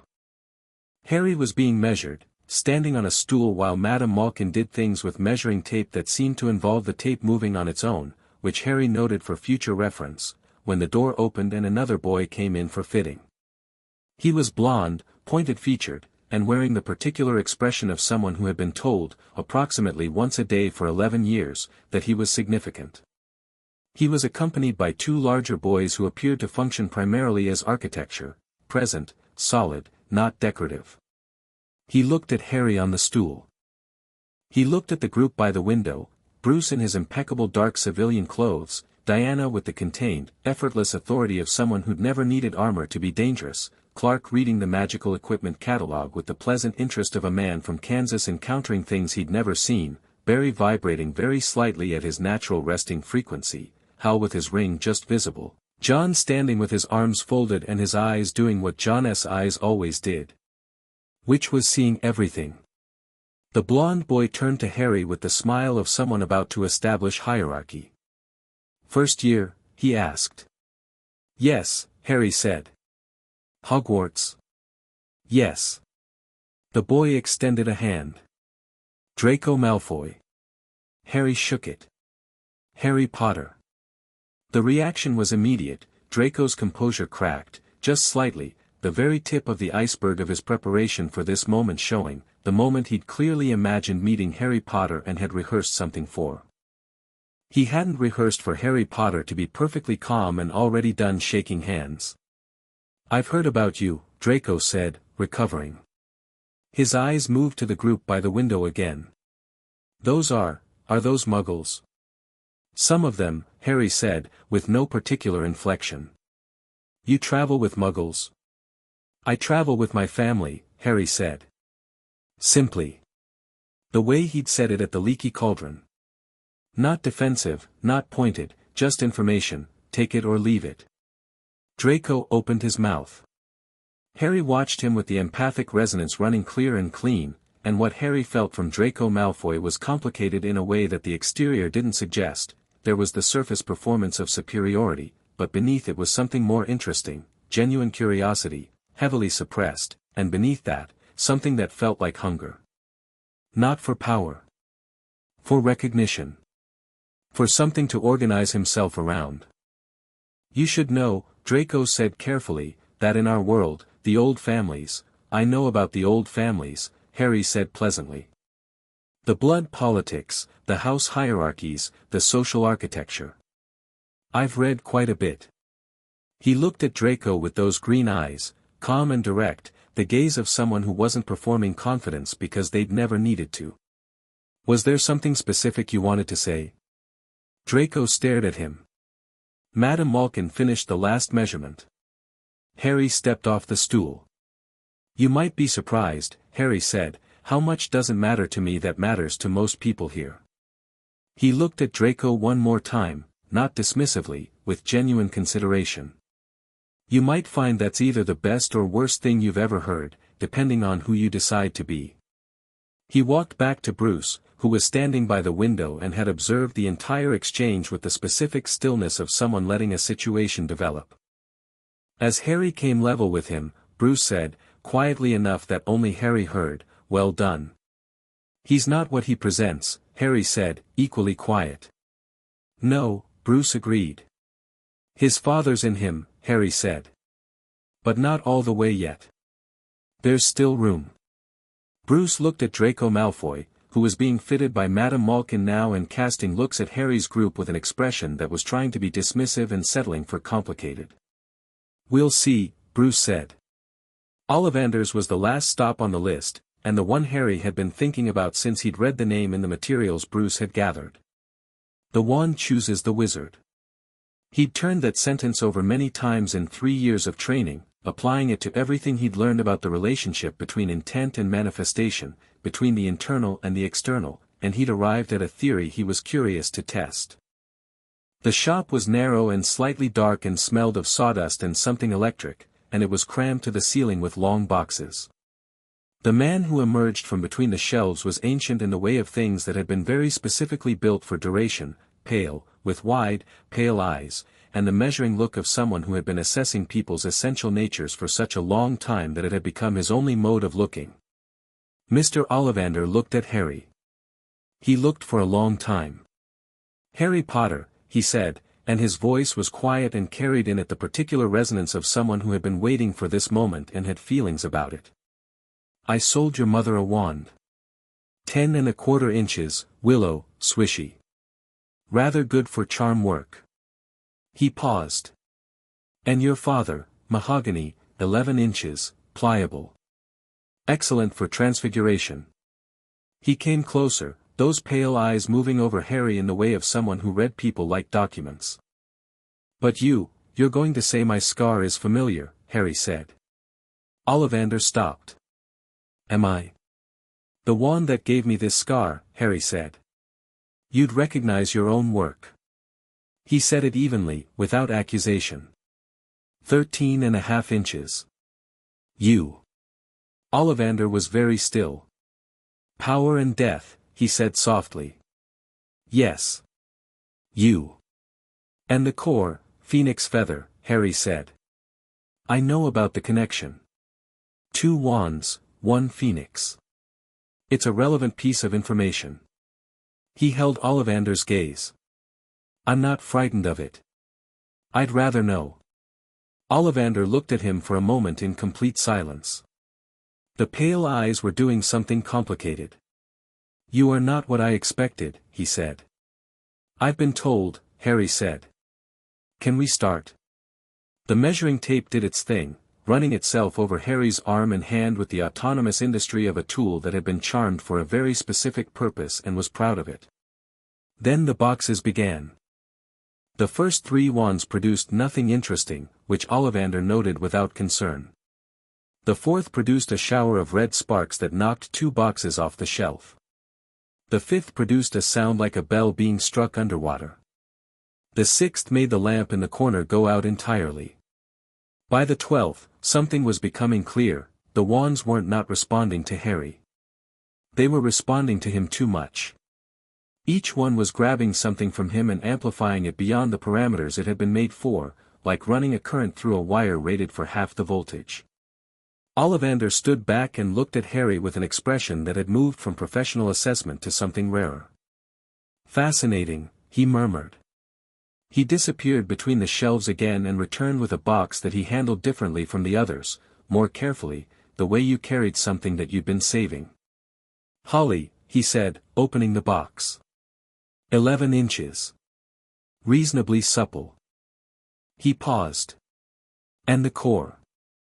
He held it out. Harry took it. The shimmer went gold.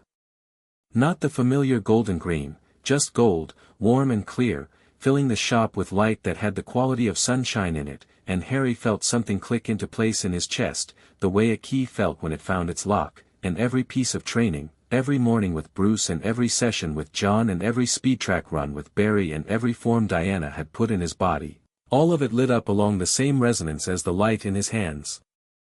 "Phoenix feather," Ollivander said softly. "Mr. Potter.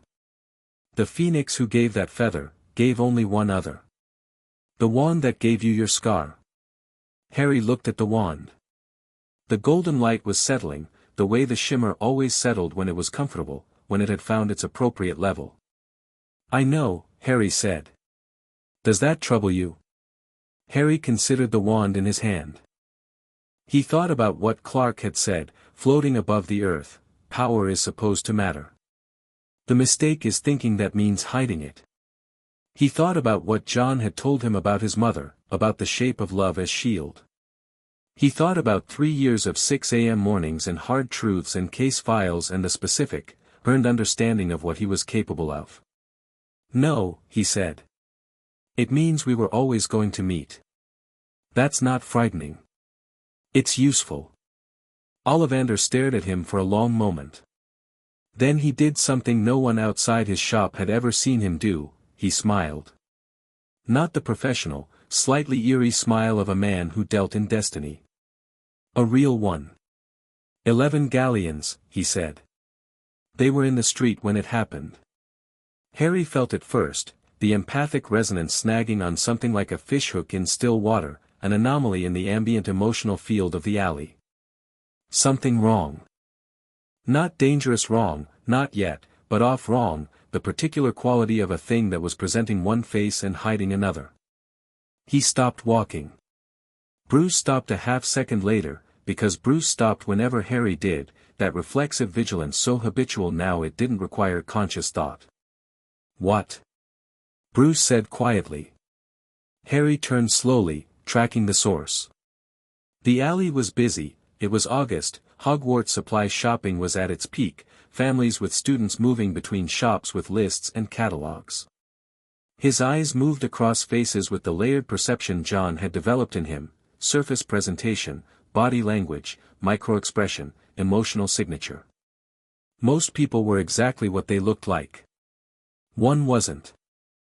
He was standing outside Flourish and Blott's, ostensibly reading a notice in the window, wearing robes and a turban that was slightly too large for his head, and he looked thin, wrong thin, the thinness of something that was less than it should be, like a piece of furniture that had been hollowed out. His emotional signature was strange, split, like two things occupying one space, and one of the two things was, "Clark," Harry said, not changing his tone. "The man in the turban, at 10 o'clock from you. Don't react. Don't look directly." Clark adjusted his gaze fractionally. "I see him. Can you X-ray?" A pause. "Yes." A pause. "Harry, something's on the back of his head," Harry said. Clark went very still. The kind of still that Clark went when something he was seeing required a moment to process. "The turban is covering a face," Harry said. "There's a face on the back of his head." Barry made a barely audible sound. Hal's ring brightened at his hip, which he controlled immediately. Bruce said, "Quirinus Quirrell. Defense against the dark arts professor at Hogwarts. He's on their staff list." His voice had the quality it got when data and implication were converging towards something he didn't like. "Returned from a year of travel last year. Reportedly experienced something traumatic. He's being used," Harry said. He was still watching Quirrell from his peripheral vision, keeping his face pleasant, his posture neutral, the body language of someone standing in a shopping street having a quiet conversation. "The thing on the back of his head, it's what I felt earlier. The wrong thing. The split." He paused. "It's afraid." "Afraid?" John said, very quietly. "Desperate," Harry said. "It felt me too. When I reached out to read him, something in there recognized what it was touching. The weight of that settled on the group like weather." "Voldemort," Diana said.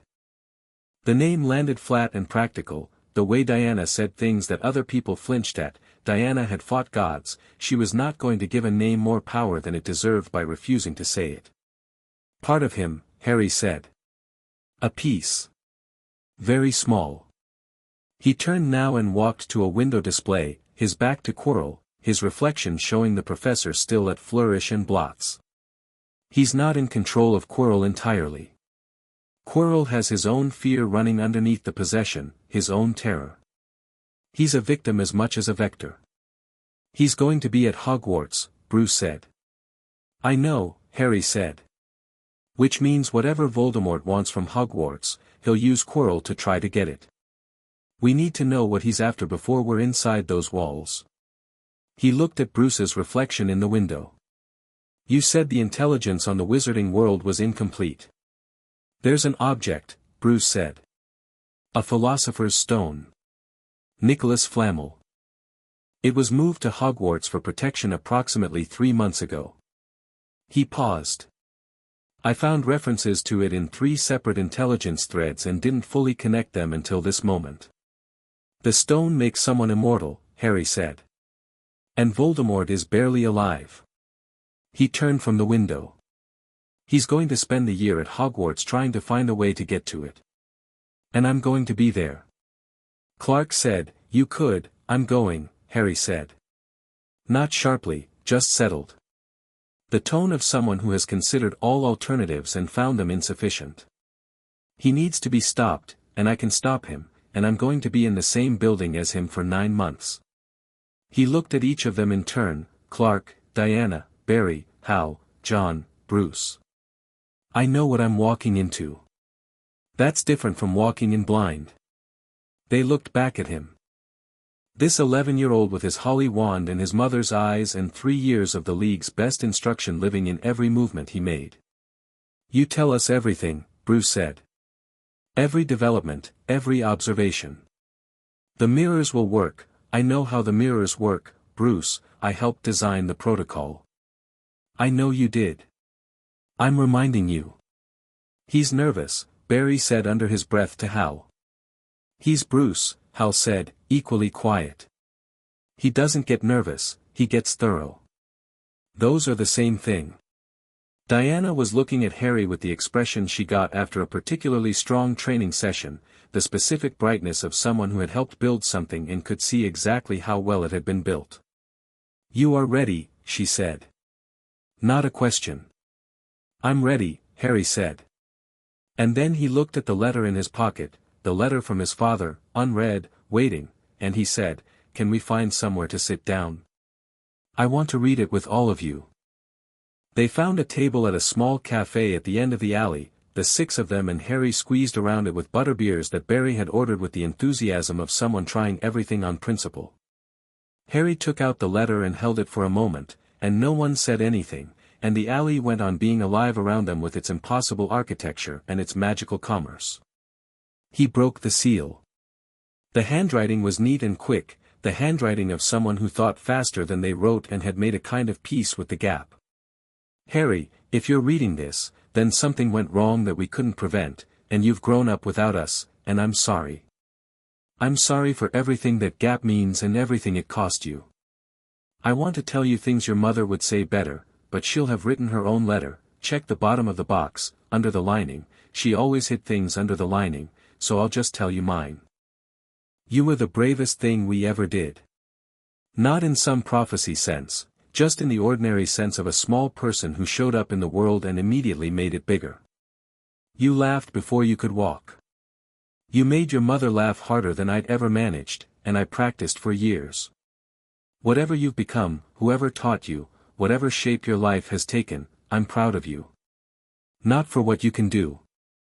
For who you are underneath it, which I hope is still the person who laughed before he could walk.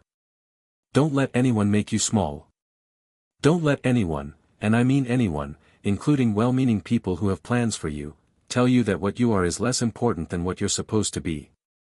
You're James Potter's son. More importantly, you're Lily Potter's son. You already have everything you need. Come home to us by living well. With every possible love, Dad. The table was quiet for a long time. Barry was looking at his butterbeer. Hal was looking at the table.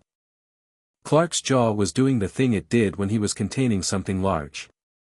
Diana was very still, her eyes on Harry with an expression that no opponent had ever seen in them and lived unchanged by. John said, softly, under the lining. Harry smiled. He reached into the box and felt along the bottom, and under the false lining, hidden, exactly as predicted, was a second fold of parchment, this one in handwriting that was rounder and more precise. He read it. He didn't read it aloud. That one was his. But when he folded it and put it back in his pocket alongside the first, the shimmer on his hands was gold, just gold, steady and warm, and his face had the look of someone who had found something in the space where a hole used to be. Right, he said, picking up his butterbeer. He looked around the table, these 6 people, this impossible family, sitting in a magical alley in London with their drinks and their extraordinary natures and their complete, unconditional presence. Hogwarts in 3 weeks. We'll be monitoring, Bruce said. I know. The mirrors, Bruce. Are calibrated to, Bruce. Bruce stopped. Harry looked at him across the table, those green eyes that had come so far from the cupboard under the stairs, that had been to space and back and had stood in the gap between worlds and found their own shape in it.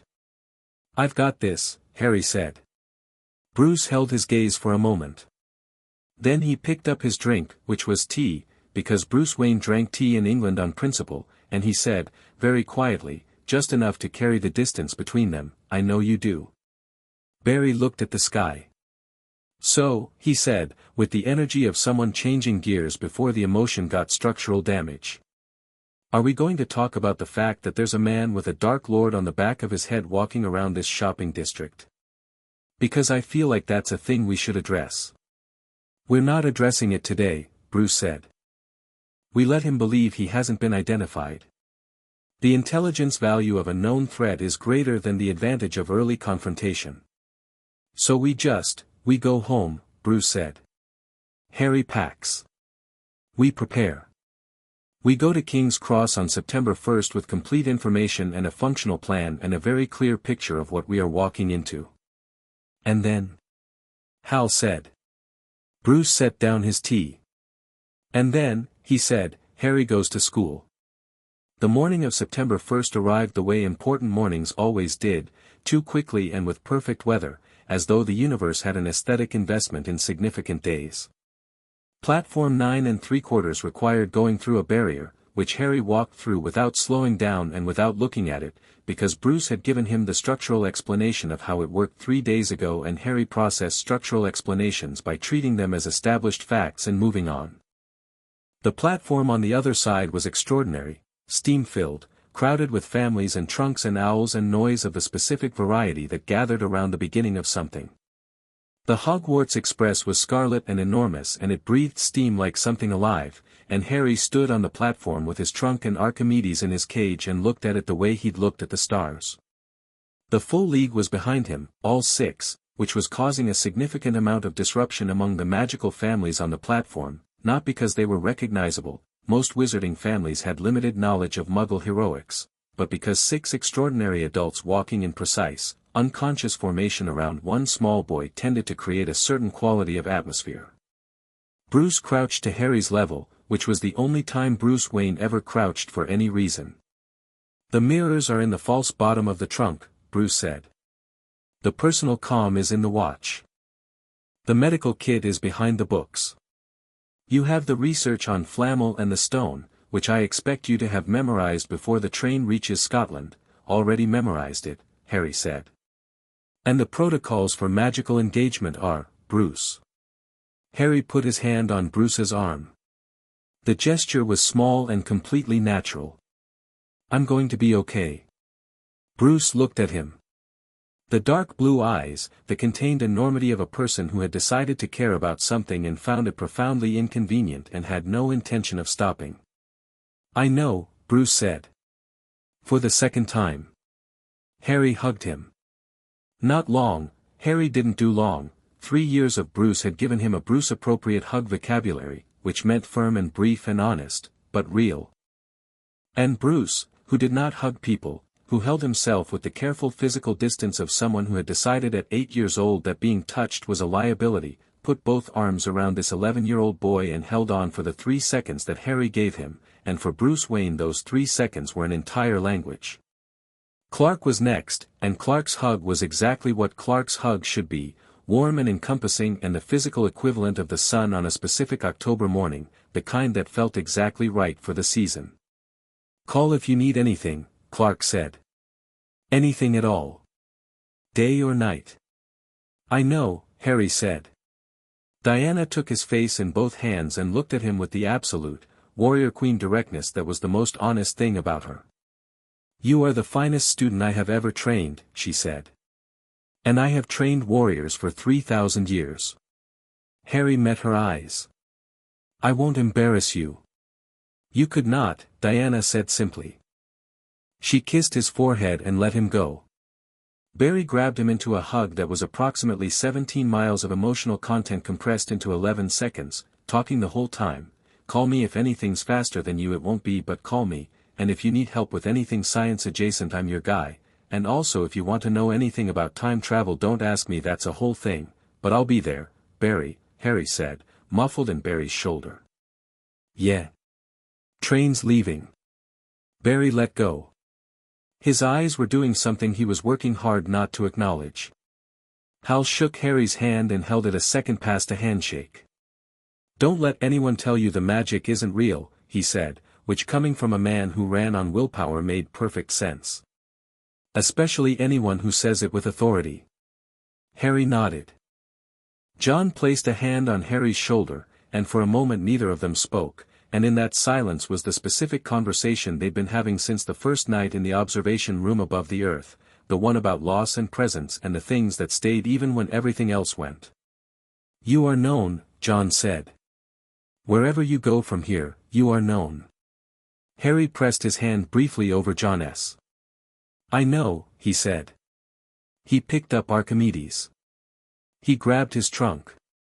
He walked toward the train, and at the door he turned back once, just once, and looked at the six of them standing on the platform, Diana and her contained grace and Barry's barely restrained energy and Hal's fighter pilot ease and John's ancient stillness and Clark's open warmth and Bruce, who was standing with his arms folded and his face exactly as controlled as always except for something very small and very specific in the set of his jaw.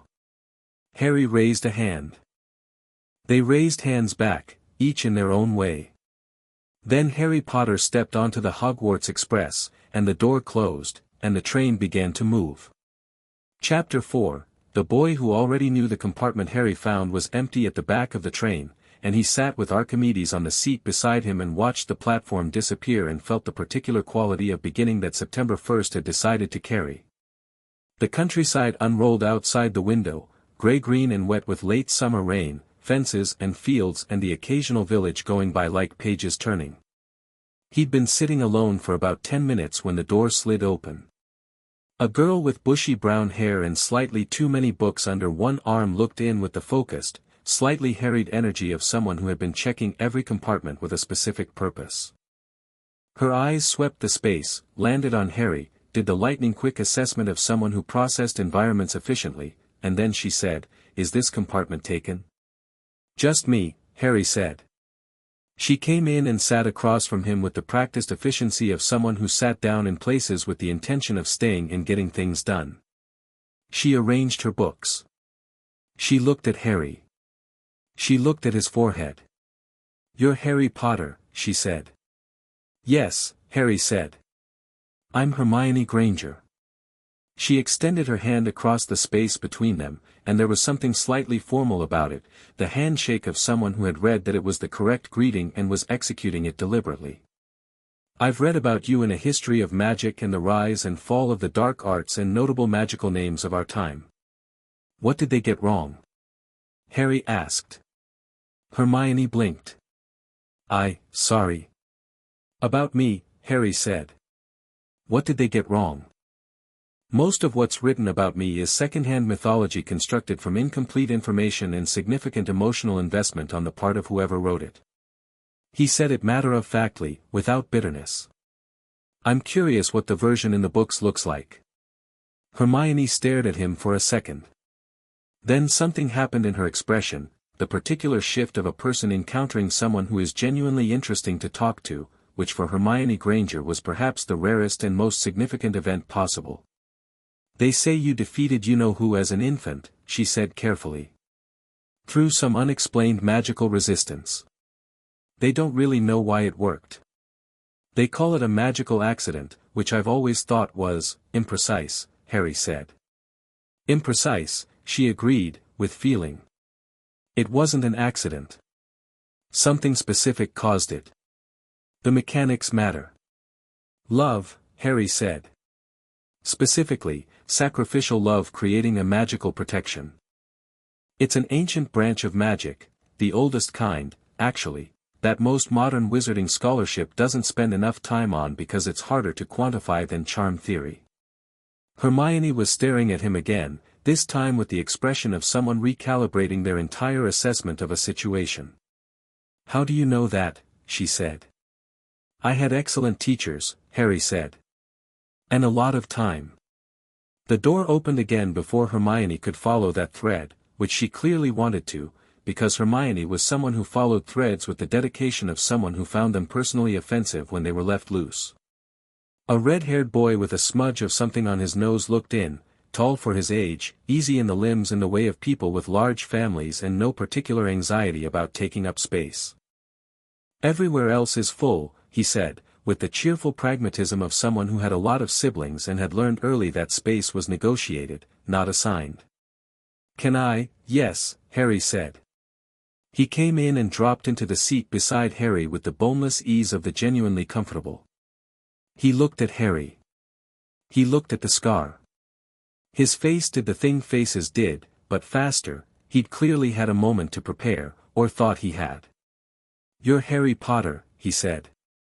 "And you're a Weasley," Harry said. The boy looked surprised. "How'd you, red hair, freckles, Hogwarts robes that have been let out at the hem," Harry said. "My research indicated the Weasley family is one of the largest in the current British magical community. Statistically likely when meeting a red-haired first year." He paused. "Also Archimedes recognized your owl." They apparently corresponded. Both Ron and Hermione looked at the cage, where Archimedes had the expression of a creature who was not confirming or denying anything. "Ron Weasley," the red-haired boy said. He grinned. It was an uncomplicated, genuine grin, the kind people had when they found something straightforwardly good. "That's brilliant, actually. The deduction thing." "It's just observation," Harry said. "It's brilliant," Ron said firmly. He pulled something from his pocket, a slightly squashed pasty, clearly from home. "Have you had a pumpkin pasty? The trolley comes through but the ones from home are better." "I haven't had one at all," Harry said. Ron held it out with the absolute, unthinking generosity of someone who had grown up in a house where everything was shared because the alternative had never occurred to anyone. "Here then." Harry took it. He ate some of it. He said, "Honestly, that is genuinely excellent." Ron beamed. Hermione looked between the two of them with the expression of someone watching something develop faster than she'd expected, recalculating variables on the fly. She pulled out Hogwarts, a history and opened it but didn't read it, because the conversation was more interesting, and Hermione, whatever else she was honest about what was more interesting. "So," Ron said, settling in the way only Ron Weasley could settle, which was completely. "What house do you think you'll be in?" "Gryffindor, probably," Harry said. "Though the Sorting Hat takes personal values into account, and mine are arguably Crosshouse. I'm curious to see how it handles the complication." Ron looked at him. "Most people just hope they get Gryffindor." "Hope's not a strategy," Harry said, and then hurt himself and laughed, just slightly, because that was so completely something Bruce had said that hearing it in his own voice was funny in a specific, affectionate way. "I mean, I'd like Gryffindor. I just don't think liking it is sufficient reason to assume it'll happen." "It usually does happen, though," Ron said. "For people like you." "People like me," Harry repeated. "Brave. You know. Obviously brave." Harry looked at Ron Weasley, who had said that with the complete directness of someone who had assessed the situation and reported his findings, no agenda, no performance. The empathic resonance gave Harry a clear reading, genuine, uncomplicated, warm. Ron Weasley was exactly what he looked like, which was an extraordinary quality in a person and rarer than it should have been. "You're very straightforward," Harry said. "Mum says I have no subtlety," Ron agreed cheerfully. "I mean it as a compliment," Harry said. Ron considered this. "Yeah," he said. "I think I knew that." Hogwarts appeared through the train window in the last light of the September evening, its towers rising from the lake's edge like something the landscape had grown rather than built, and Harry stood with his face near the glass and felt the shimmer on his hands respond to the ambient magic of the place the way it had responded to Diagon Alley, a brightening, a resonance, a sense of recognition moving in both directions. He felt the castle feel him back. That was new. Or not new, he'd felt buildings before, felt the residue of significant events in stone and wood. John had explained it as a form of environmental empathic resonance, magic accumulating in places where it had been consistently practiced. But this was larger in scale, older, more intentional. Hogwarts had been collecting magic for 1,000 years and it had opinions. Interesting, Harry thought at the castle, which was not the kind of thing he would have said aloud but which felt appropriate given the context. The boats crossed the lake in the dark with the first years in them, small and slightly odd, and Harry sat in his boat with Ron on one side and Hermione on the other and watched the castle come closer and felt, beneath the professional attention and the tactical awareness and the 3 years of training, something very simple. He was 11 years old and he was going somewhere new and it was the beginning of something. He let himself feel that. Clark would have approved. The sorting hall was enormous and candlelit and full of older students watching the first years with the range of expressions humans wore when observing the beginning of something they'd already been through, amusement, nostalgia, specific competitive interest. The Hat sat on a stool at the front looking ancient and enigmatic and slightly smug, the way things looked when they'd been doing their job without supervision for a very long time. The hall was also, Harry noted immediately, full of information. He catalogued it in the way Bruce had taught him, not obsessively, just systematically, the natural data collection of someone who had been trained to read environments. The 4 house tables, their characters showing in body language and social clustering. The staff table at the front, where Quirrell was sitting slightly apart from the others with his turban and his wrong-thin presence, the split signature of him registering clearly to Harry's perception from 40 feet away. And at the center of the staff table, a man Harry recognized from photographs, silver beard, half-moon spectacles, the kind of deliberately projective warmth that covered a great deal of very careful calculation. Dumbledore looked at the first years as they filed in. His eyes moved across the line with the interested benevolence of someone welcoming new students, and then they found Harry, and they paused. Harry looked back at him without looking away. Something shifted in Dumbledore's expression. The benevolence remained but underneath it something sharpened, recalibrated, the look of someone who had expected one thing and was encountering another. Harry held his gaze calmly, politely, the way Bruce had taught him to hold the gaze of someone who was accustomed to having conversations through subtext. Then the sorting began and Harry turned his attention to the Hat. By the time Harry was called, the room had been at a particular elevated frequency of attention for about 30 seconds, building since Harry's name appeared on the list and the whisper had started moving through the hall. He walked to the stool without rushing, sat down, and the hat dropped over his eyes. The darkness inside the hat had a texture. Not threatening, inhabited. Like a space that had a lot of occupant history. "Well," said the Hat, in a voice that was inside his head and made John's mental communication feel like a warm-up exercise. "This is extremely unusual." "I've heard that before," Harry thought back. "I don't doubt it." "You're," pause, the Hat doing something that felt like very rapid reading. "You've been trained by extraordinary people. Multiple disciplines. Your mind has a structure I haven't encountered in 1,000 years of sorting." "What does that mean for the sorting?" "It means," the Hat said, "that placing you is genuinely interesting rather than merely procedural. You have the courage, obviously. You have the loyalty, deeper than most I see, actually, it runs very far down in you. The intelligence is remarkable. The ambition is there, though you've sublimated it into something more specific than power." "I want to be effective," Harry thought. "Not famous. Not powerful for its own sake. Effective. Yes. I noticed." Another pause. "There's also the matter of what you're going to need for the next 7 years. And what Hogwarts needs from you." "I'd rather not be placed strategically," Harry said. "If that's what you're considering. I'd like to be placed honestly." The Hat made a sound that was almost a laugh. "Most people spend their time in here hoping for Gryffindor. You're arguing for your own authentic placement. I told my friend on the train that hope isn't a strategy. What's your honest preference?" Harry thought about it. He thought about his father's letter, about the photograph of a man on a motorbike, about Ron Weasley's uncomplicated grin and the pumpkin pasty offered without hesitation. He thought about bravery not as the absence of fear but as the specific choice to move anyway, which was something Clark had said watching a sunrise above the Indian Ocean. Gryffindor, he thought. Honestly. That's where I'd choose. The Hat made a decision. Gryffindor.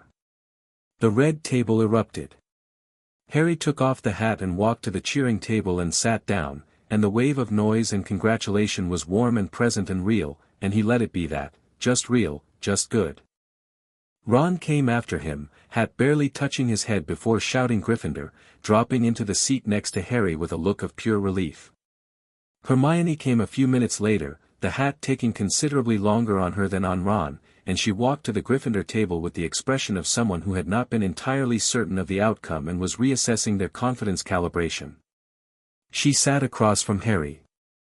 "It considered Ravenclaw for a very long time," she said. "I know," Harry said. "It did the same for you, didn't it?" She looked at him. "How did you, 4 minutes," Harry said. "Most Gryffindors take under 30 seconds. You were 4 minutes and 17 seconds. That's a consideration, not a confirmation." Hermione stared at him. "You timed it?" "I count things when I'm waiting," Harry said. "It's a habit." Hermione looked at him for a long moment with an expression that was moving rapidly through several stages of reaction and settling, eventually, on something that looked like she had found a person it was going to be very rewarding to know. "Right," she said. "Good." The feast was extraordinary and Harry ate real food with the uncomplicated pleasure of someone who had been eating well for 3 years but still recognized the specific significance of abundance freely given. Ron described every dish with the enthusiasm of someone who loved food genuinely and without apology. Hermione asked Harry 17 questions about his training, which he answered with the directness he used for everything, and which clearly delighted and slightly alarmed her in equal measure. At one point she asked, "What's it like having them, the League, as family?" Harry thought about it. "Like having people who are very large in very different ways," he said. "Clark is warm in a way that's structural, it's just how he's built. Diana is warm like fire is warm, you feel it most when things are cold. Bruce is," he paused. "Bruce shows up. In every sense. He's there and he prepares and he's honest even when the honest thing is hard. That's its own kind of warmth." Hermione was quiet for a moment. "And you're not afraid of anything," she said. "Not an accusation, an observation." "I'm afraid of things," Harry said. "Like what?"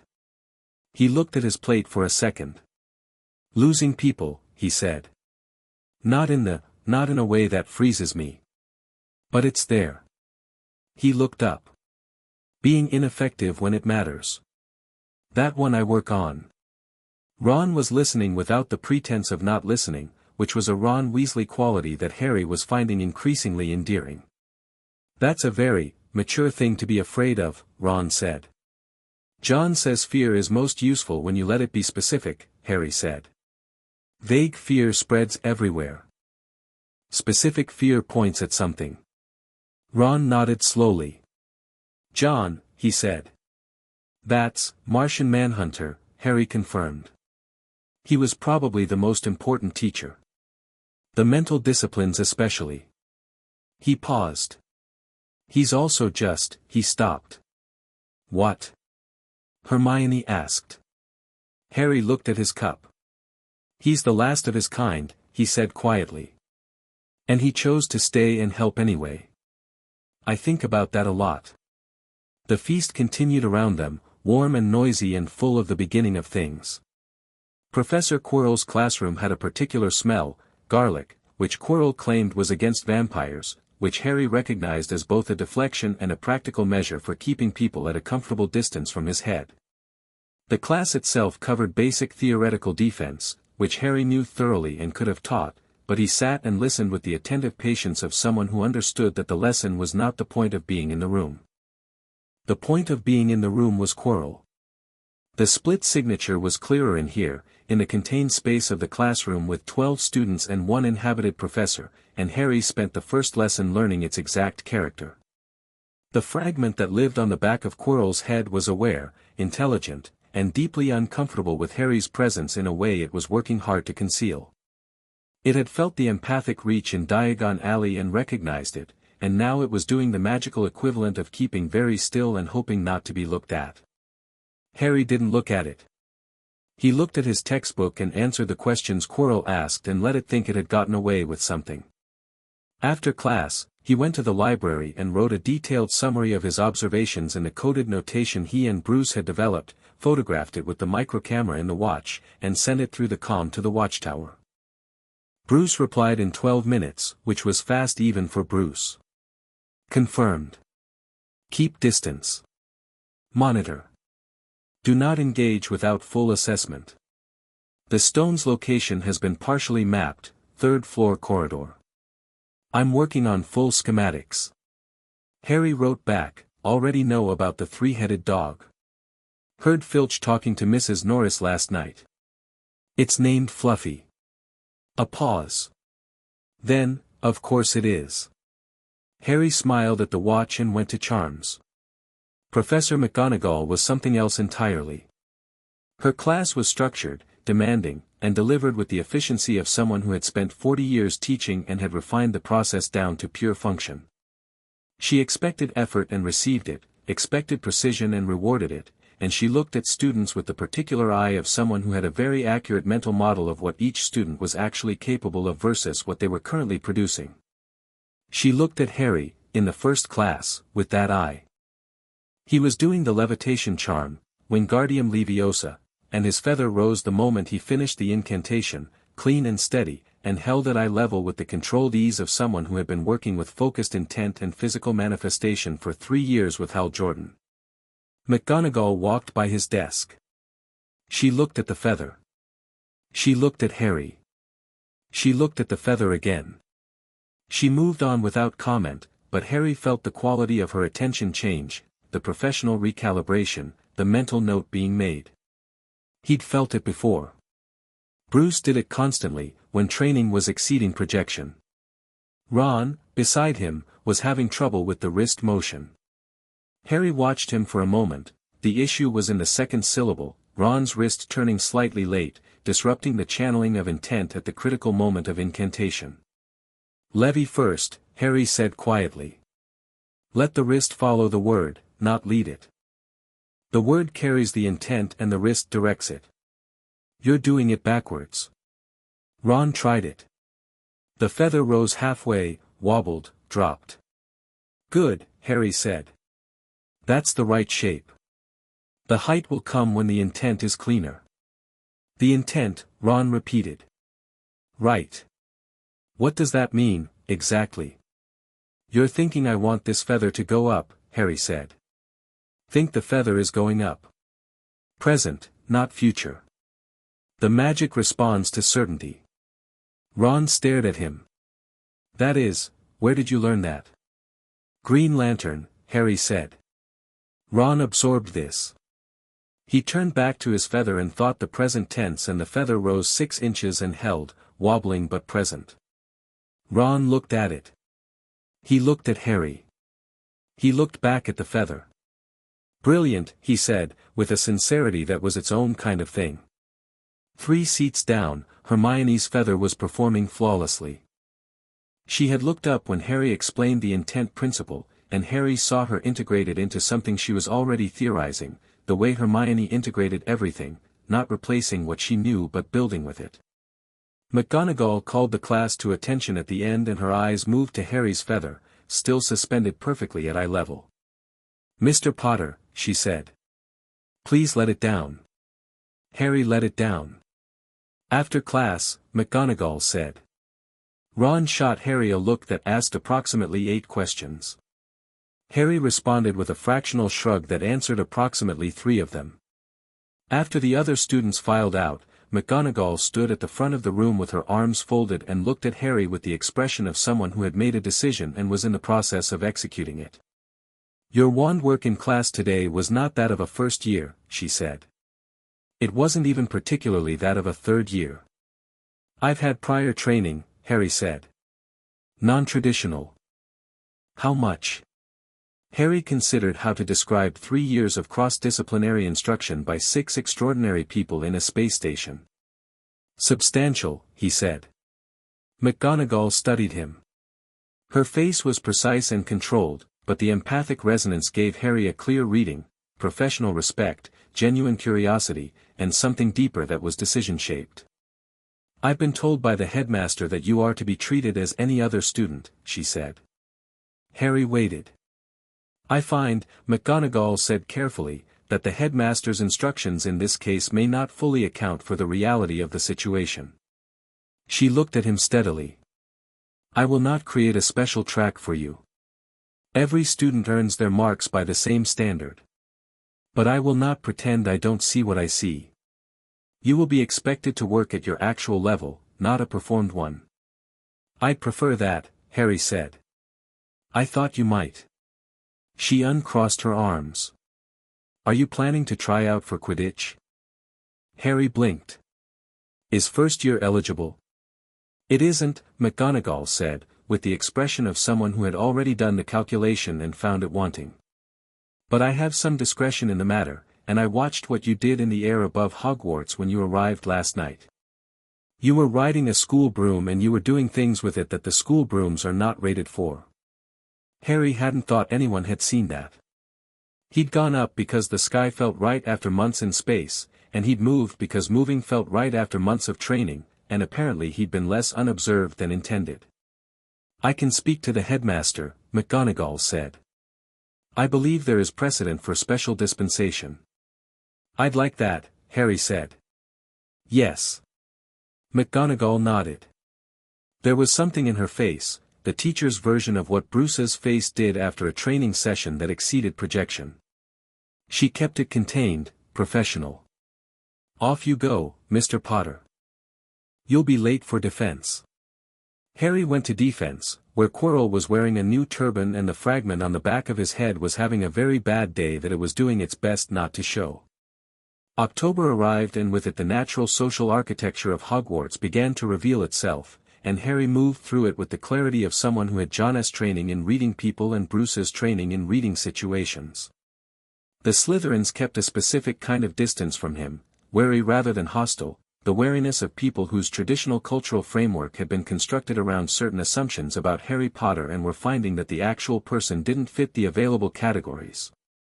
Draco Malfoy watched him from across the Great Hall and across classrooms with the complicated expression Harry had read in Madame Malkin's, and twice Draco came close to saying something that might have been the beginning of a real conversation and then stopped himself.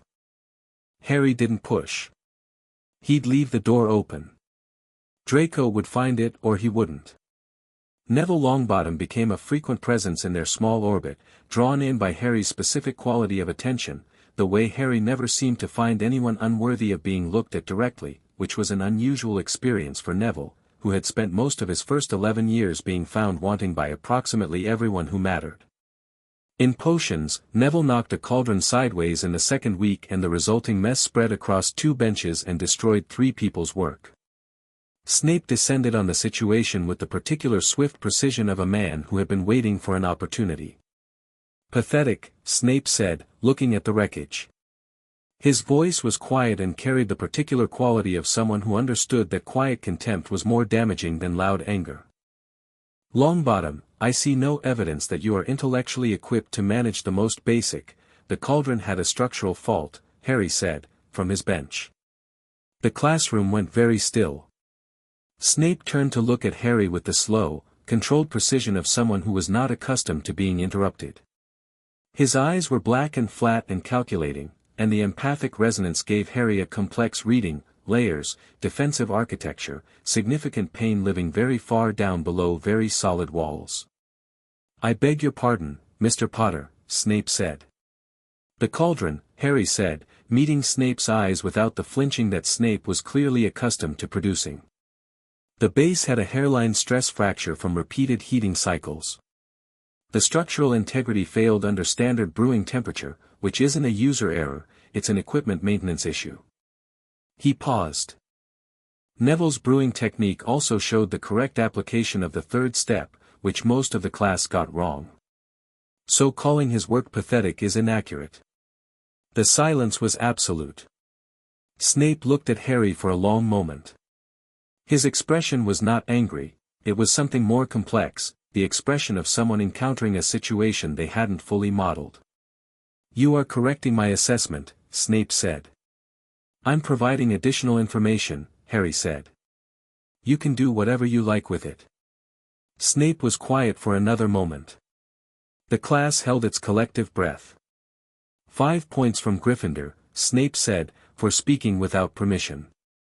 He turned away from Harry and toward the class. Longbottom. Clean your bench. The rest of you, Chapter 4, Cauldron Temperature Management. Read. Now. He walked to the front of the room. Harry caught Neville's eye. Neville was staring at him with an expression that might have been called wonder if it hadn't also had a quality of complete disbelief. Harry gave a small, brief nod and turned to his textbook. After class, in the corridor, Neville fell into step beside him. You just, Neville said. Snape. He was wrong about the cauldron, Harry said simply. He's never wrong, Neville said. He's never, everyone is wrong sometimes, Harry said. Even people who are usually competent. He looked at Neville. Your third step was correct, by the way. The stirring direction. You had it right. Neville stared at him. Really? Yes. The rest of the class was going clockwise. The instructions said counterclockwise from the third edition. You were the only one who read it correctly. Neville's face did something large and complicated and private. Snape didn't notice that. Snape was looking for the failure, Harry said. He wasn't looking for the success. He paused. That's a bad habit in anyone whose job involves developing people.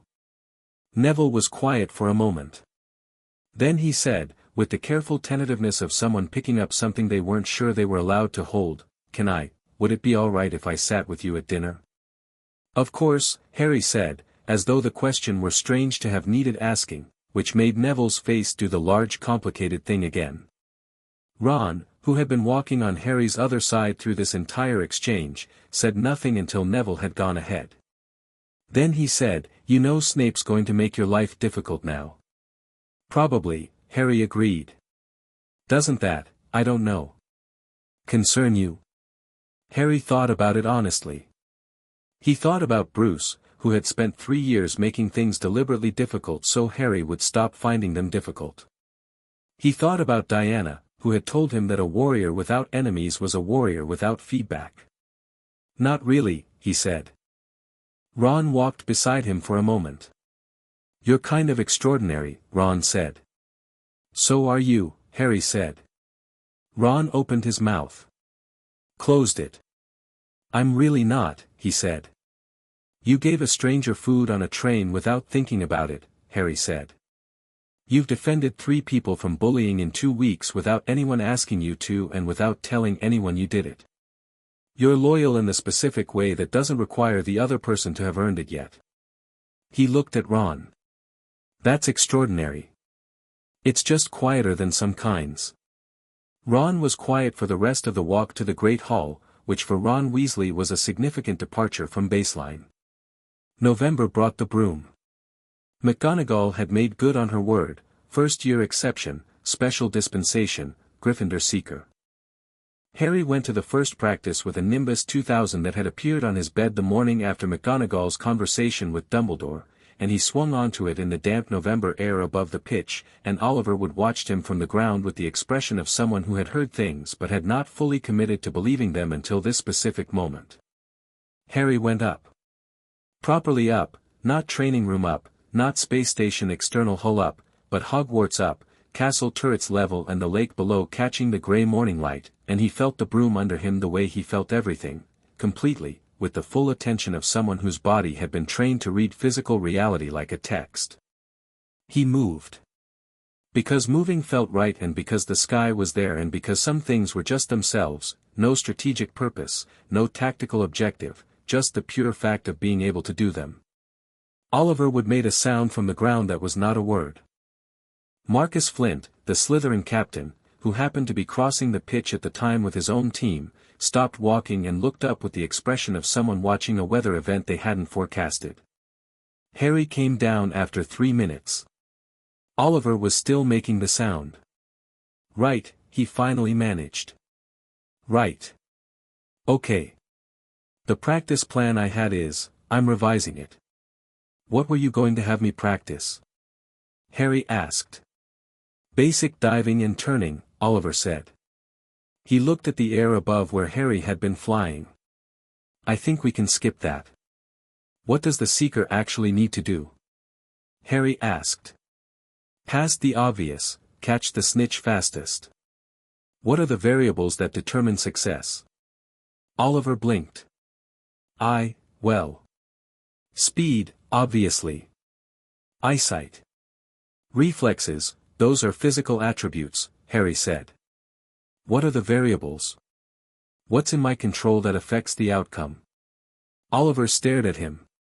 Reading the other seeker, he said slowly. Anticipating where the snitch will be, not just where it is. And, he paused, working through it in real time, and Harry could see him thinking, the genuine gears of someone who loved the game deeply and hadn't been asked this particular question before. Managing the bludgers.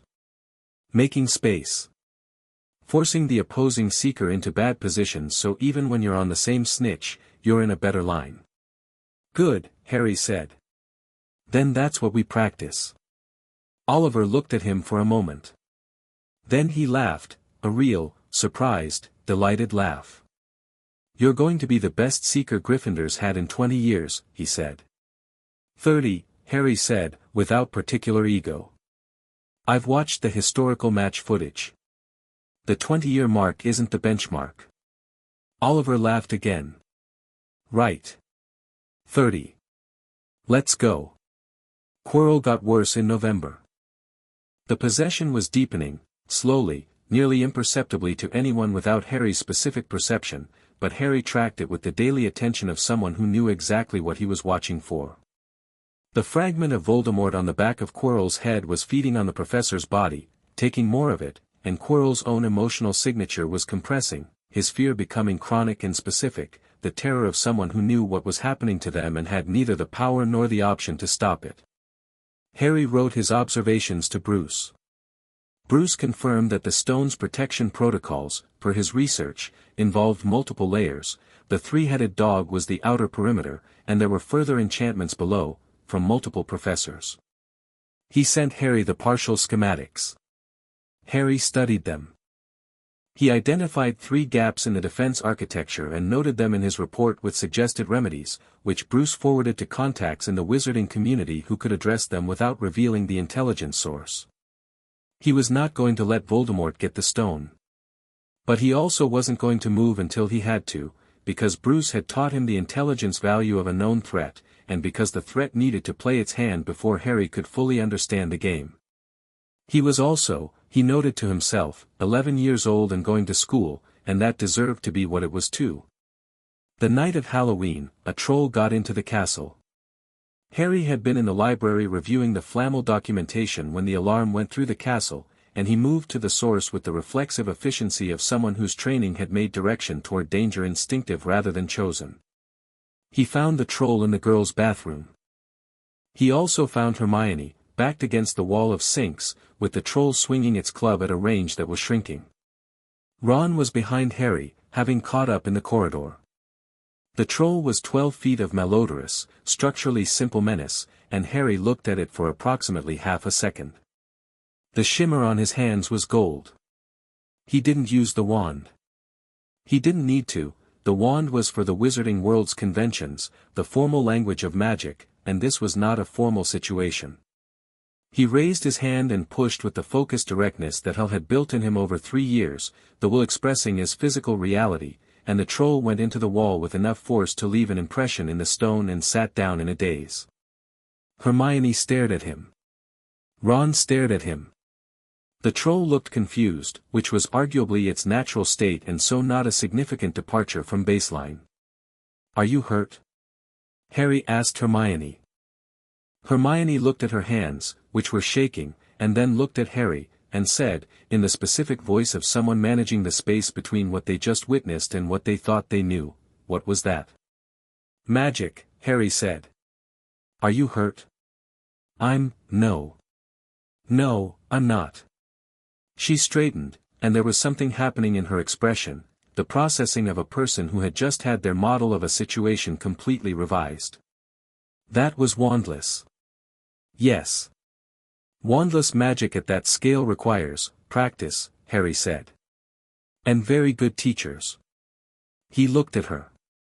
Tell Professors McGonagall and Dumbledore that you were here and it was an accident and we found you. Don't mention the specific methodology. Hermione looked at him. Why not? Because I'd like to understand the full picture before I have conversations with the headmaster about my capabilities, Harry said.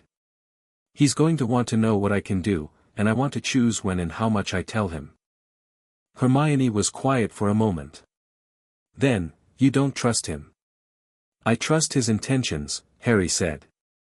I'm still evaluating his methodology. Ron looked between the two of them. Right, he said. So we found her. Accident. Got it. He looked at the dazed troll. Are we going to mention the troll? They're going to notice the troll, Hermione said. Fair, Ron said. The professors arrived.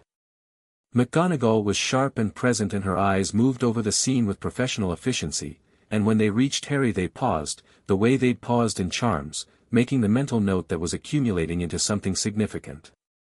Dumbledore arrived 30 seconds later. He looked at the troll, unconscious against the wall. He looked at Harry. His eyes, behind the half-moon spectacles, were doing the thing Harry had read in them the first night, the benevolence and the careful calculation running simultaneously, trying to reconcile the data of Harry Potter with the model of Harry Potter he'd built in 11 years of planning. Harry looked back at him with the calm, open directness of someone who had nothing to hide and had simply decided how much to say. Mr. Potter, Dumbledore said. Are you all right? Yes, Harry said. Hermione was trapped. We found her. Dumbledore looked at the troll. Indeed, he said. How fortunate. His eyes came back to Harry, and Harry felt the edge of something, a brush against his mental defenses, light and practiced and deniable, the kind of attempted legitimacy that was so habitual it might not have been fully conscious. John had built those defenses over 2 years. They were not standard wizarding occlumency. They were something else, layered and deep, and they closed without any visible response from Harry, like a hand going into water and finding it already ice. Dumbledore blinked. Once. Very slightly. Harry smiled at him. Politely. Are we free to go, sir? A pause. Of course, Dumbledore said. 5 points to Gryffindor each, for presence of mind. They walked out of the bathroom. In the corridor, Hermione walked beside Harry in silence for 20 steps and then said, quietly, he tried to legitimize you. Yes, Harry said. Did it work? No.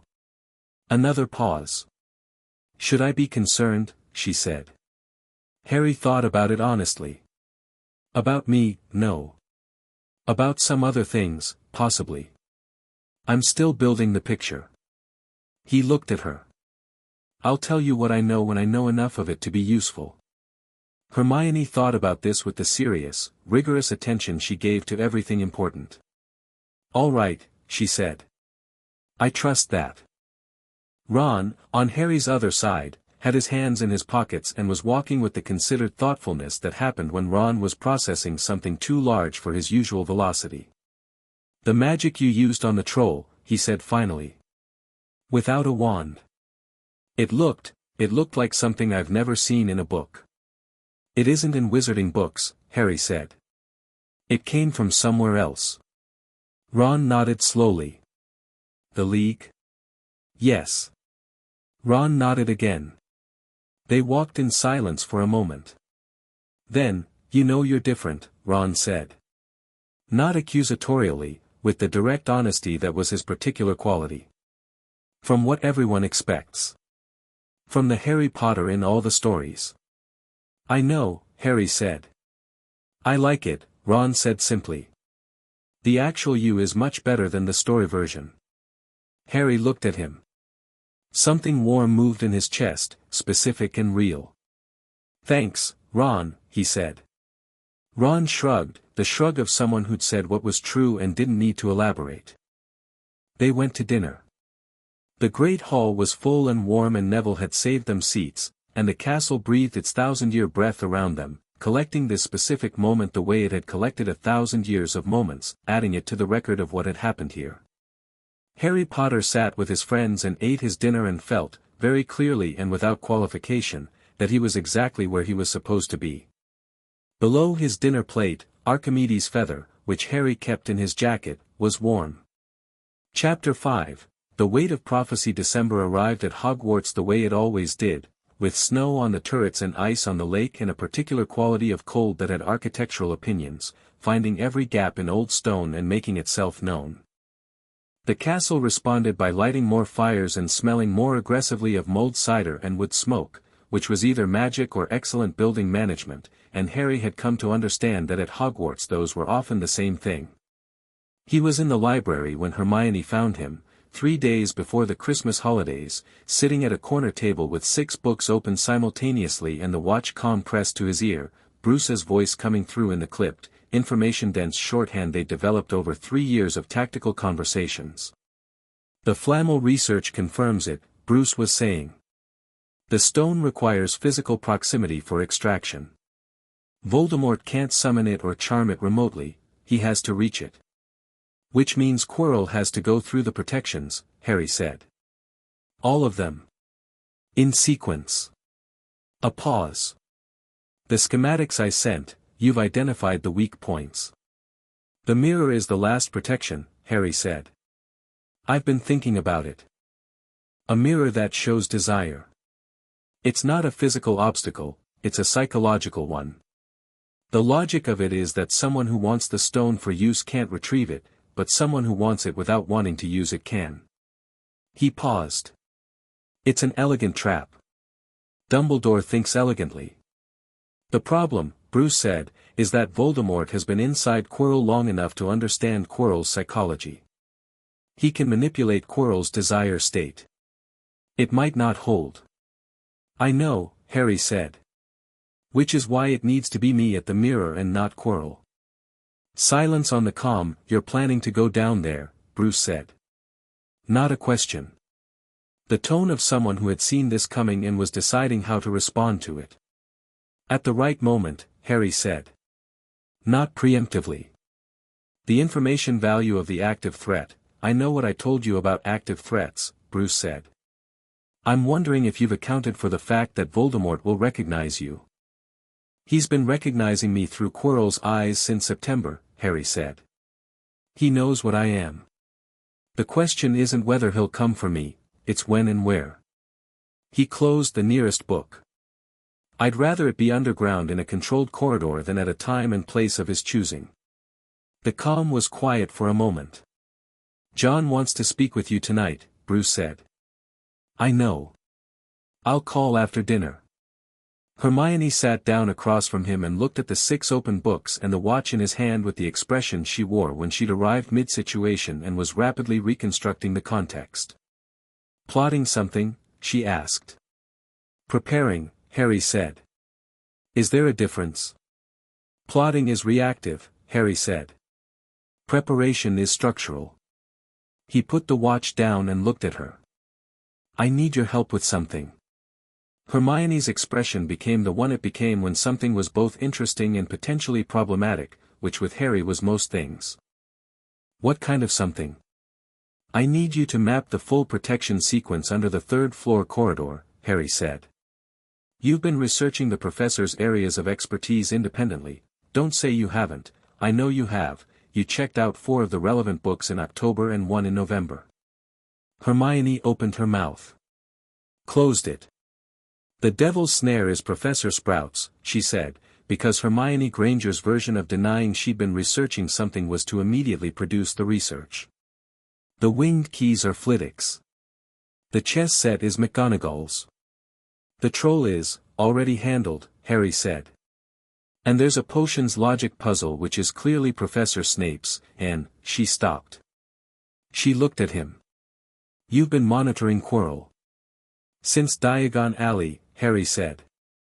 Hermione absorbed this with the specific quality of attention she gave to information that fundamentally revised her picture of a situation. She was quiet for exactly 12 seconds, which Harry counted because he counted things when he was waiting. "He's possessed," she said. "Partially. Yes." She looked at the books on the table. She looked at Harry. She did the large, complex internal processing that Hermione did, which was visible in her expression as a rapid sequence of something like weather systems, and then she came out on the other side of it with the look of someone who had made a decision about what kind of person they were going to be. "What do you need from me?" she said. Ron took it better than expected, which was to say he took it the way Ron took most things that were larger than expected. He went quiet for a moment, his jaw moving slightly in the particular way it moved when he was thinking hard, and then he said, "Right. Okay. So there's a piece of Voldemort in Quirrell's head and it's trying to get a magical immortality stone from under the school and your plan is to go down there and stop it." "Broadly, yes," Harry said. "And you can do that," Ron said. Not skeptically. "Checking." "Yes," Harry said. "Right," Ron said again. He picked up his chess piece. They were in the common room, Ron's chess set out between them, which was another Ron habit, thinking better with his hands occupied. He moved a bishop. "Then we help." "You don't have to, Harry." Ron looked up from the board. "You explained the intent principle to me in charms and my marks went up 12 points. You told Snape the cauldron was broken when Snape was about to, when Neville was." He stopped. He moved another piece with a firmness that was its own kind of statement. "You don't go down there alone. That's it. That's the position." Harry looked at him for a moment. The empathic resonance gave him a reading so clear it barely counted as resonance, absolute, uncomplicated certainty. Ron Weasley had decided and Ron Weasley's decisions, once made, were geological. "Okay," Harry said. "And Hermione," Ron said. "Obviously Hermione," Harry said. "Good." Ron looked at the chessboard. "Your move." Most of the school went home for Christmas. The Weasley twins left in a tornado of noise and left behind dung bombs, and Neville went home to his grandmother, and the castle settled into its holiday quiet, smaller, more intimate, the specific atmosphere of a large place with fewer people in it. Harry stayed. So did Ron, who stayed every year and didn't discuss why with the particular dignity of someone who had decided that certain things didn't require discussion. Hermione stayed because her parents were in Edinburgh and the train connections were difficult and she had research she wanted to do, which was completely true and also not the whole reason. The three of them had the Gryffindor common room largely to themselves, and the holiday became something Harry hadn't entirely expected, not a training period, not a tactical interval, just time. Time to play chess with Ron, who was genuinely extraordinary at it, who played the game with the spatial intelligence of someone whose mind organized information the way a chessboard organized space. Time to sit in the library with Hermione and follow conversations wherever they went, through magical theory and history and the gaps between them where interesting things lived. Time to be 11 years old in the way that 11-year-old deserved. He found the mirror of Eriste on Christmas night. He'd been walking because he couldn't sleep, not from anxiety, just from the specific wide awakeness that came on him sometimes when he was thinking about something large, and the corridor he turned down had the particular quality of corridors that had been specifically arranged to be found, which was a thing Hogwarts did, that the castle exercised a kind of opinion about where people ended up. The mirror was tall and ornate and its inscription ran along the top, Eriste stra eru oit ube kafru oit anwosi. Harry looked at it. He translated the inscription because translating things was automatic and the reversal was obvious once you noticed it. "I show not your face but your heart's desire." He looked into it. The figure in the mirror was Harry, older, maybe 30, wearing the kind of easy competence in his body that came from a life lived fully. And standing beside him, his mother, red-haired and green-eyed, and his father, tall and bespectacled, and around them both a sense of family, uncomplicated and present. He stood and looked at it. He looked for a long time. Then he stepped back and turned away and stood in the corridor with his back to the mirror, and he breathed, and he let the thing in his chest be what it was, real, and large, and his. John had taught him that. The thing that hurt didn't hurt less when you acknowledged it, but it became specific instead of ambient, and specific things could be held. He went back to bed without looking at the mirror again. The next night, he went back to the corridor and the mirror was gone, and in its place was Dumbledore, sitting on a step with the patient air of someone who had expected this. "You moved it," Harry said. "I did," Dumbledore said. "It was where it shouldn't have been. I apologize, it was an error on my part to leave it accessible." He looked at Harry with those eyes that ran the two conversations simultaneously. "What did you see?" Harry looked at him for a moment. He thought about the intel value of what he chose to share with this man, about the conversation he'd had with Hermione about trusting intentions while evaluating methodology. He decided on honesty, because honesty was almost always the right tool, but calibrated honesty. "My parents," he said. Dumbledore was quiet. "I see," he said gently. "That is a natural and entirely understandable. I know what the mirror does," Harry said. "I know it's a trap for people who mistake the image for the thing." He paused. "I looked at it because I wanted to see them. Not because I thought it was real. And then I left, because looking at an image of what you want isn't the same as having it, and I'm not interested in the imitation." Dumbledore looked at him for a long, careful moment. "You are," he said quietly, "not entirely what I expected, Harry." "I know," Harry said. "Can I ask you something?" "Of course." "The stone," Harry said. "The protections below the third floor. Are you confident they're sufficient?" The pause was brief but present. Dumbledore's expression did something measured. "I'm curious what gives you reason to ask." "I've been watching Quirrell since September," Harry said. He watched Dumbledore's face as he said it. The reaction was, not surprise. Not entirely. The calculation beneath the benevolence was running fast, reassessing, and Harry made note of the fact that Dumbledore had clearly had his own suspicions about Quirrell and had chosen, for his own reasons, not to act on them. "Harry," Dumbledore said carefully. "I want you to understand that the stone is very well protected, and that matters of this nature are best left to you," Harry said. "To adults," Dumbledore said.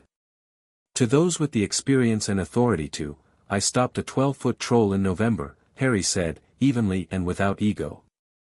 "I've been mapping the protection sequence since October.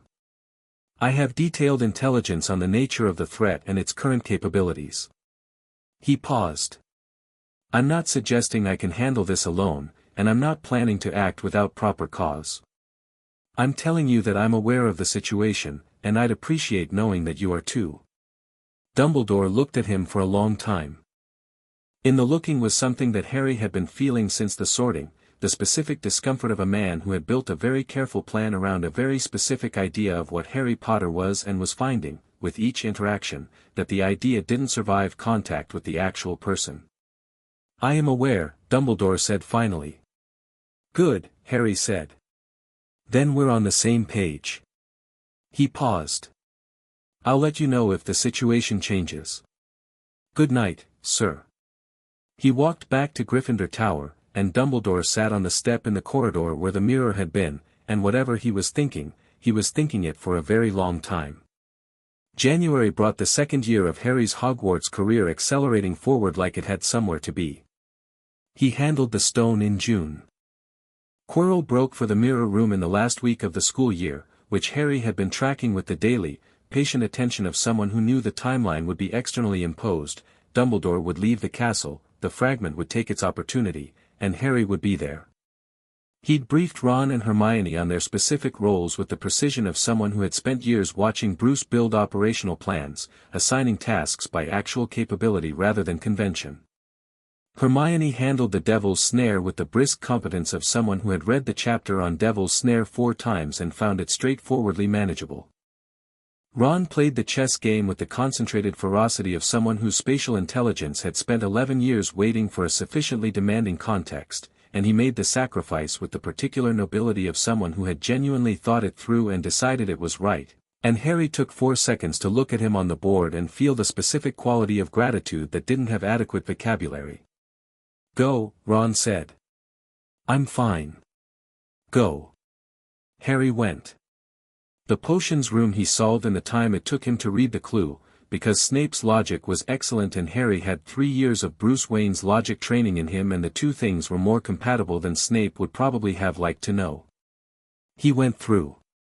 Quirrell was standing at the mirror. He wasn't looking at it yet, he was facing the entrance when Harry came through, and his expression was the expression of someone who had expected this and had complicated feelings about it. Beneath the expression, his emotional signature was catastrophically complex, the fear that had been building all year, compressed now to its essential form, and beneath it the fragment, suddenly very awake, very aware, reaching forward with the desperate hunger of something that had been almost nothing for a decade. "Harry Potter," Quirrell said, and his voice had the quality it always had in the classroom, the thin, slightly over-careful enunciation of a man managing something he didn't fully control. "I wondered when you'd come." "I know," Harry said. "I've been watching you since August." Something moved in Quirrell's face. Surprise, genuine this time, he hadn't known that. "Since Diagon Alley." Outside Flourish and Blots. Harry stayed at the entrance to the room, taking his time, reading the space. The mirror was behind Quirrell, tall and dark in the room's flickering torchlight. "I felt the split in you from 40 feet away." Quirrell's jaw tightened. "Then you know what lives in me." "Yes," Harry said. "And I know what you were before it," he added, more quietly. Quirrell stared at him. For a moment the fragment's awareness receded slightly, and what surfaced was something more human, old and afraid and profoundly tired. "You can't help me," Quirrell said. "I know," Harry said. "I'm sorry." The moment lasted exactly long enough to be real. Then the fragment pressed back up through Quirrell like a tide, and Quirrell's body straightened, and when he spoke again something else was speaking through him, using his voice the way someone used a borrowed instrument. "You are not what I expected," the fragment said, through Quirrell's mouth. The voice was wrong, too resonant, too layered, like two frequencies overlapping. "They have made you into something. The League. The Muggles." "Yes," Harry said. "You know about me," the voice said. "What I am. What I need." "Yes." "Then you know you can't stop me." The certainty in it was genuine, not performed bravado, but the actual conviction of something that had lived beyond death and found the experience educational. "I am beyond what a child can, you're a fragment," Harry said. "A piece. Diminished, parasitic, and dependent on a host who is failing under the weight of you." He kept his voice level, clinical almost. "Not cruel, accurate. You need the stone because without it you can't reconstitute. You're not immortal right now. You're barely present." The silence that followed had a specific quality, the silence of something that had been named accurately. "Go to the mirror," the fragment said. "Look into it. Tell me what you see." Harry walked to the mirror. He stood in front of it, and he looked. What he saw was himself, just himself, as he was, standing in an underground room with a wand in his hand and the shimmer burning gold at his fingertips, and in his reflection's hand was the stone, small and red, and he felt it arrive in his actual hand a half-second later, the real stone sliding from the mirror into his palm as though the mirror had been waiting for someone to want it without wanting to use it. He looked at it. Small. Dense. Real. "It came to me," the fragment said, reading his face. "Give it to me." Harry closed his hand around it. "No. Give it to me, boy, and I will give you," a pause, recalibrating, the intelligent desperation of something that had spent decades making deals. "I will give you your parents. I can do that. With the stone, the power it gives me, I can. My parents are dead," Harry said. "Not with cruelty. With the specific, grounded clarity of someone who had sat in an observation room above the earth and grieved properly and was no longer a target for this particular weapon. You killed them. You can't give them back. He looked at the mirror and then looked at where Quirrell was standing. And I wouldn't use the stone to bring them back even if you could. My father's letter said to live well. This isn't what living well looks like. Something moved through Quirrell's body, a convulsion, the fragment surging forward with the desperation of something that had been close to what it needed and was losing the distance. Quirrell's hands came up and reached for Harry, grabbed his wrist. The contact was like a current meeting a ground wire. The shimmer on Harry's hands, which had been burning steady gold since the potions room, ignited. Not explosively, the opposite, a clean and total brightness, and Quirrell's hands where they touched Harry's skin began to burn, the fragment screaming through Quirrell's vocal cords in something above and below audible human range, and Harry stood and held the contact because Bruce had taught him that the moment you backed away from pain was the moment you lost the initiative, and this was not a situation where losing the initiative was acceptable. He pushed back through the contact, not physically. The thing he pushed was older than physicality.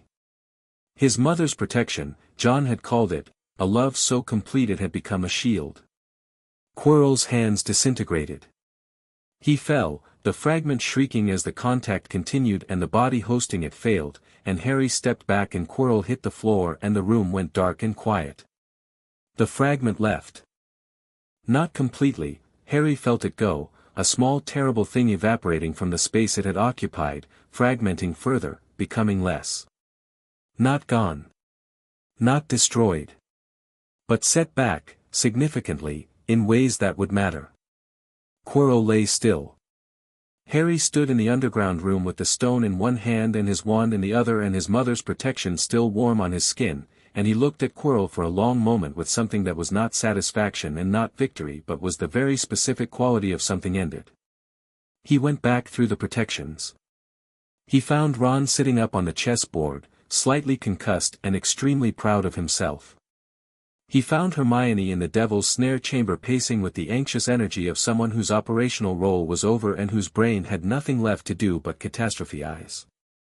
She stopped pacing when she saw him. Her eyes went to his closed hand. Then to his face. "Is it over?" she said. "For now," Harry said. Ron stood up from the chessboard, shook his head once to clear it, and walked over with the steady, unhurried gait of someone who had made his decision and found it was the right one. He looked at Harry the way Ron looked at things he'd concluded about. "You all right?" Ron said. "Yes," Harry said. And then, because it was true and because they were Ron and Hermione and had earned the real answer, Quirrell's dead. The fragment is gone. Not destroyed, gone. He paused. "It'll matter, later." "But later is later." Ron nodded. "Right," he said. He put his hand on Harry's shoulder briefly, the same gesture Bruce used. Harry noticed, that particular solid contact, and felt it the same way. "Let's go upstairs." They went upstairs. Dumbledore came to the hospital wing. Madame Pomfrey had put Harry in a bed more out of protocol than necessity. There was nothing physically wrong with him, she'd found, that wasn't already healed, which she'd documented with the professional bewilderment of a medical person encountering a physiological situation her training hadn't entirely prepared her for. Harry sat on the white hospital bed with Ron on one side and Hermione on the other and waited for Dumbledore, because Dumbledore coming was not a question of if. He came at 7 in the evening, alone, without the full weight of headmaster authority in his bearing, just an old man, moving carefully, carrying something that looked like it had been a long day even for someone who measured days in decades. He sat in the chair beside Harry's bed. He was quiet for a moment. "The stone is destroyed," he said. "I've spoken with Nicholas Flamel. It was his decision, and under the circumstances, the right one." He paused. "Voldemort will have to seek another path."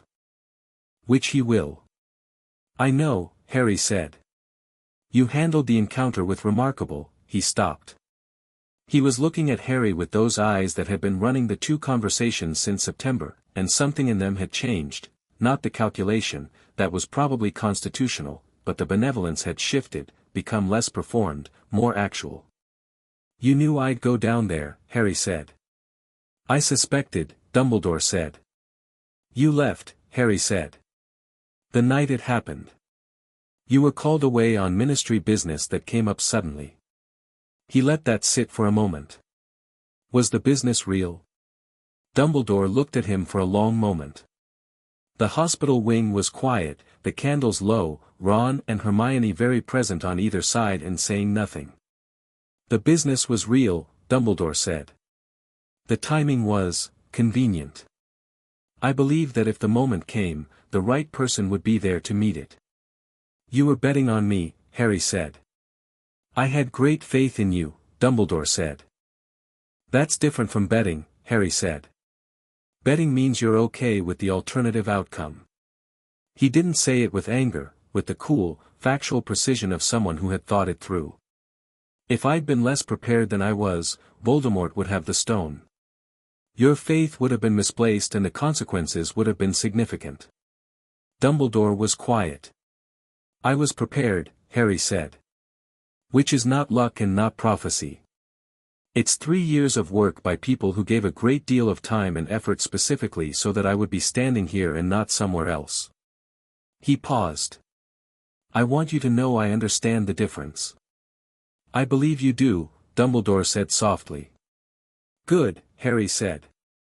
Then we can agree that going forward, if there are situations that involve my life specifically, I'd like to be included in the planning rather than the execution.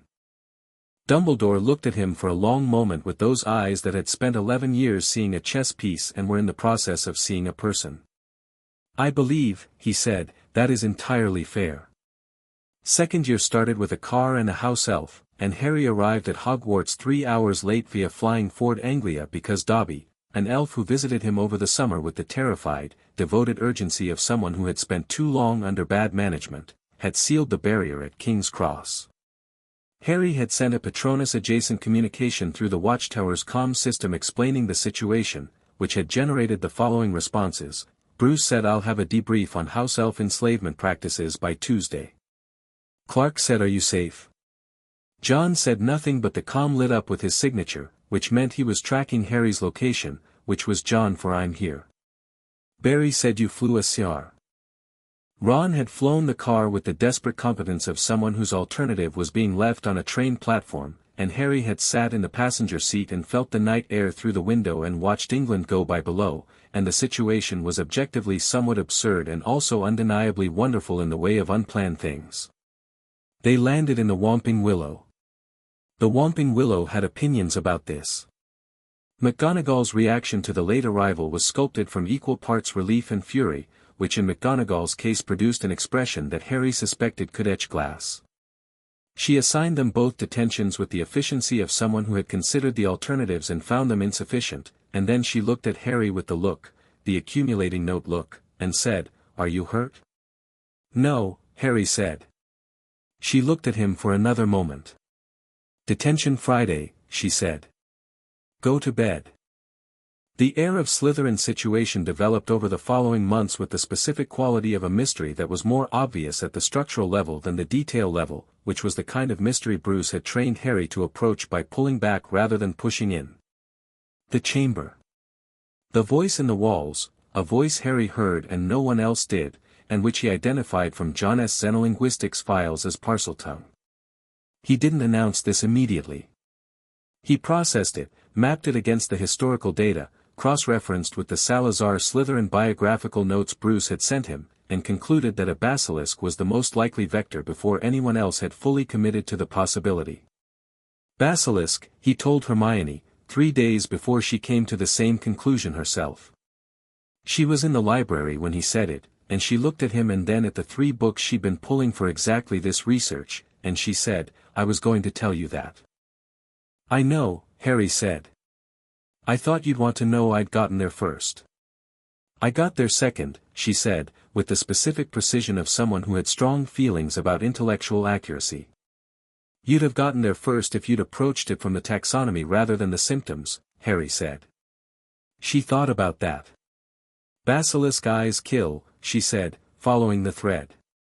Reflections only petrify, which is why no one's dead, Harry said. The victims have all been seeing it indirectly. The water, the mirror, Nick, the camera. She sat down. Processed this. Then, how do we kill it? Roosters, Harry said. But killing it requires looking at it, which we can't do directly. We need mirrors, she said immediately. Or reflections. We fight it through its reflection. You lead with it, Harry said, meaning the mirror idea, and let it see you moving before it sees you directly. Periscope, Hermione said. We make a mirror periscope, you won't need to, Harry said.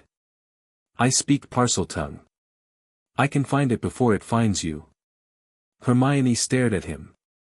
You speak Parseltongue. I discovered that this year, Harry said. The voice in the walls. I can hear it and follow it. Does that? Hermione paused, choosing words carefully.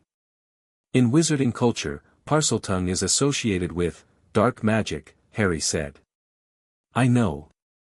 It's genetic inheritance through the Slytherin line, which connects to the Peveril line, which connects to several old families including the Potters several generations back.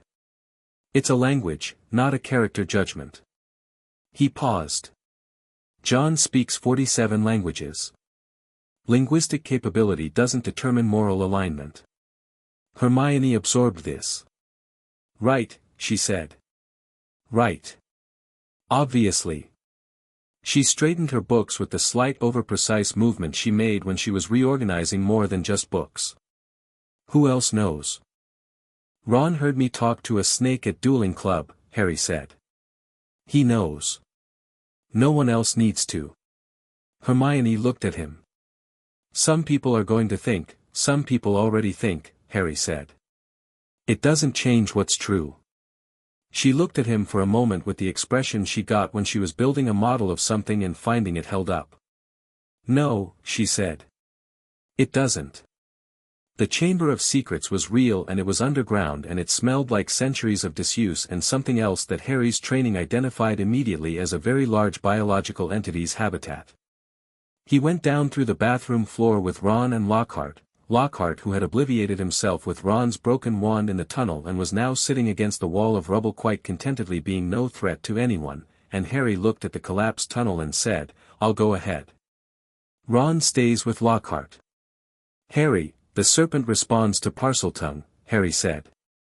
You can't speak it. There's no tactical value in you coming past here. He paused. You kept Lockhart from doing real damage and you got us here. That mattered. Ron looked at him with the complex, honest expression he wore when he wanted to argue and knew the argument had already lost. Be careful, he said. Always, Harry said. You're never careful, Ron said. I'm always precise, Harry said. It's different. He went through. The chamber itself was enormous. Stone and serpent-carved columns and water on the floor and the particular quality of deep underground spaces, old and sealed and echoing. Ginny Weasley was lying on the floor at the far end, too still, and standing over her was something Harry hadn't expected and simultaneously entirely should have. Tom Riddle. 16 years old and cold and beautiful and wrong, the wrongness of something that had chosen what it was with full information and no ambiguity. He was holding Harry's wand. Harry looked at him across the chamber with the complete, layered attention he gave to things that required it. The empathic resonance reached out and found nothing. Not the nothing of John's deep lake calm or Bruce's controlled depth. This was constructed nothing, deliberate absence, the emotional landscape of someone who had systematically removed everything that might have constituted weakness and found, at the end of that process, that he'd removed everything that constituted himself. Harry Potter, Tom Riddle said, with the smooth certainty of someone who had been rehearsing this. I've been waiting. I know, Harry said. How long has Ginny been unconscious? Tom blinked. He'd expected something else. Fear, probably, or defiance. Not logistics. Long enough, he said. Is she alive? For now, Tom said. She poured enough of herself into me to bring me back significantly. She has perhaps an hour before, then we should be efficient, Harry said. He looked around the chamber with the situational awareness that had become as natural as breathing. Basilisk somewhere. No wand. Riddle between him and Ginny. The diary. Tom needed the diary intact, he was still connected to it, which meant the diary was the vulnerability. You're not afraid, Tom said. He seemed genuinely puzzled by this, in the particular way of someone whose entire model of power was built on the fear of others and who was encountering someone outside that model. Should I be? Harry said. You're standing in a chamber with a basilisk and me and no wand, Tom said. The fear would be rational. Rational fear points at something, Harry said. I'm pointed at Ginny. He took a step forward. Get away from her. Tom's eyes narrowed. You have no leverage. I have more leverage than you, Harry said, still moving. You need Ginny alive for another hour to finish the process. You need me afraid so the narrative works the way you planned it. He took another step. I'm not afraid and Ginny's not going to stay on that floor. Tom moved to block him. I could set the basilisk on you now, call it, Harry said. Tom stared at him. You want me to, call it, Harry said again. Let's see what happens. Something shifted in Tom Riddle's face, the first genuine uncertainty Harry had seen there, the hairline fracture and the constructed certainty of someone who had mapped every situation and found one that didn't fit the map. He opened his mouth and spoke Parseltongue, the hissing, liquid language of serpents, and the sound of enormous movement came from the far end of the chamber. Harry closed his eyes. John had spent 2 years building the mental architecture that allowed Harry to operate without visual input, combat, navigation, the full use of the empathic resonance in darkness. Harry's eyes were his least important sense in this room, and closing them was not retreat, it was tactical. He felt the basilisk approach. Its magical signature was ancient and specific, the weight of a creature that had been sealed in this room since Salazar Slytherin built it 1,000 years ago, enormous and obedient and not, in itself, evil, just a creature that had been given a function and had never been offered an alternative. Harry spoke Parseltongue. Stop. The basilisk stopped. Tom Riddle's voice was very quiet. What are you doing? Move away from the girl, Harry said, in Parseltongue, and the basilisk shifted, its massive body moving between Tom Riddle and Ginny Weasley with the authority of something that had decided to change its allegiance, which was a thing Harry had gambled on, that the basilisk's obedience was to the voice of Parseltongue, not to the specific owner of it, and that a millennium of isolation had left it with no strong preferences about which Parselmouth it served. He picked up Ginny. He moved her back from the center of the chamber. He found the diary in his jacket pocket. He brought it because Bruce's prep protocol was thorough and the diary was part of the threat profile, and he set it on the stone floor. He looked at Tom Riddle. You're a Horcrux, Harry said. Part of a soul. Not the person, not the whole person, a fragment, cut off from the rest, preserved in an object. You're what Voldemort made himself into by making himself less. He paused. I know about all of them.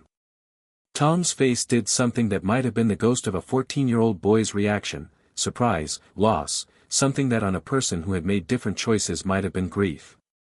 How, Bruce Wayne, Harry said, is very thorough. He reached into his jacket and found what else he'd brought, not a wand. A basilisk fang, which he'd located in the chamber's far tunnels with his eyes still closed, guided by empathic resonance and 3 years of John S. training. He held it over the diary. You could join the rest of yourself, Harry said to Tom, and he meant it, not as cruelty, but as the genuine observation of someone who understood, from a specific, first-hand kind of understanding, what it cost to be fragmented. The rest of what Voldemort is. Except the rest of what Voldemort is has made the same choices you've made. He paused. There's nothing left to go back to that's worth going back to. Tom looked at him with those cold, young eyes. You pity me, he said. I understand you, Harry said. That's different. He drove the Fong through the diary. The scream that came from Tom Riddle was significant. The chamber filled with it, and then it was gone, ink bleeding from the diary into the stone floor, the constructed presence dissolving, the cold beautiful face going last. Fawkes came through the chamber entrance then, which was either perfect timing or phoenix time perception, which were possibly the same thing, and Harry let the bird heal the Fong wound in his arm that he'd acquired during the final moments and sat on the chamber floor holding Ginny Weasley while she breathed and the basilisk lay coiled and patient 50 feet away. "I'm not going to hurt you," Harry said to the basilisk, in Parseltongue, because it seemed important to say, and the basilisk had no one else to tell it things like that. The basilisk settled. Its ancient magical signature shifted very slightly, something like the quality of a weight being set down. Harry sat in the chamber for another 5 minutes before Ginny woke up. Third year arrived with Dementors on the train, which was a decision that Harry found both strategically unsound and personally objectionable. He told McGonagall this when she came to check on the compartment where he'd produced the most robust Patronus charm anyone in the compartment, including the new defense professor, who was asleep in the corner and who Harry had already identified as Remus Lupin, James Potter's friend, werewolf, one of the Marauders, had ever seen. McGonagall looked at the silvery stag that had come from Harry's wand and was standing in the compartment doorway being magnificent, and she said, "Where did you learn that?" "Independently," Harry said. "The emotional principle is similar to constructs I've worked with before. The specific magical form is new but the architecture is the same." McGonagall looked at the stag. "It's fully corporeal." "Yes. First years can't produce, I'm a third year," Harry said. "Third years can't produce, I know," Harry said. "Can the Dementors be addressed as a policy matter? The children on this train are not prisoners of Azkaban, and the psychological impact of Dementor exposure on developing minds is, I'll raise it with the headmaster," McGonagall said, with the clipped tone of someone who had already been planning to raise it with the headmaster and found it slightly irritating to be beaten to the conclusion. "Thank you," Harry said.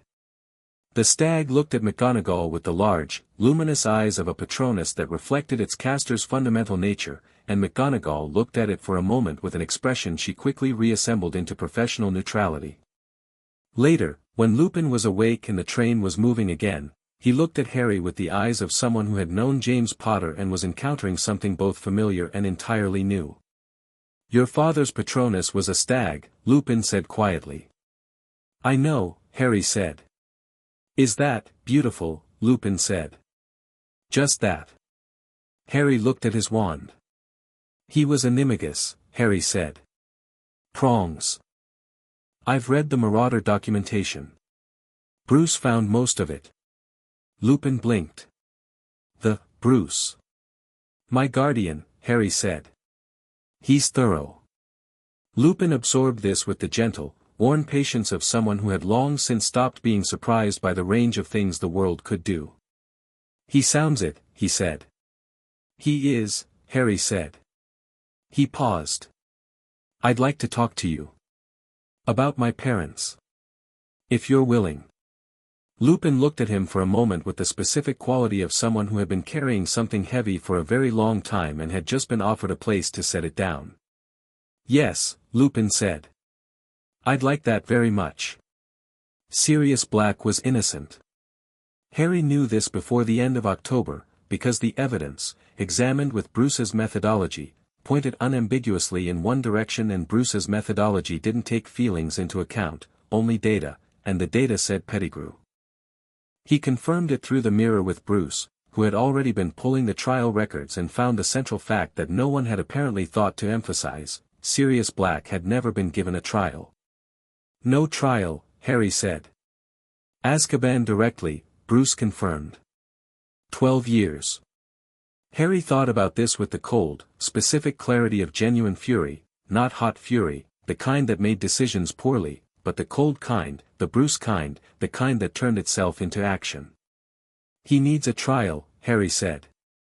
"Getting him one," Bruce said, "is going to require that Pettigrew be produced.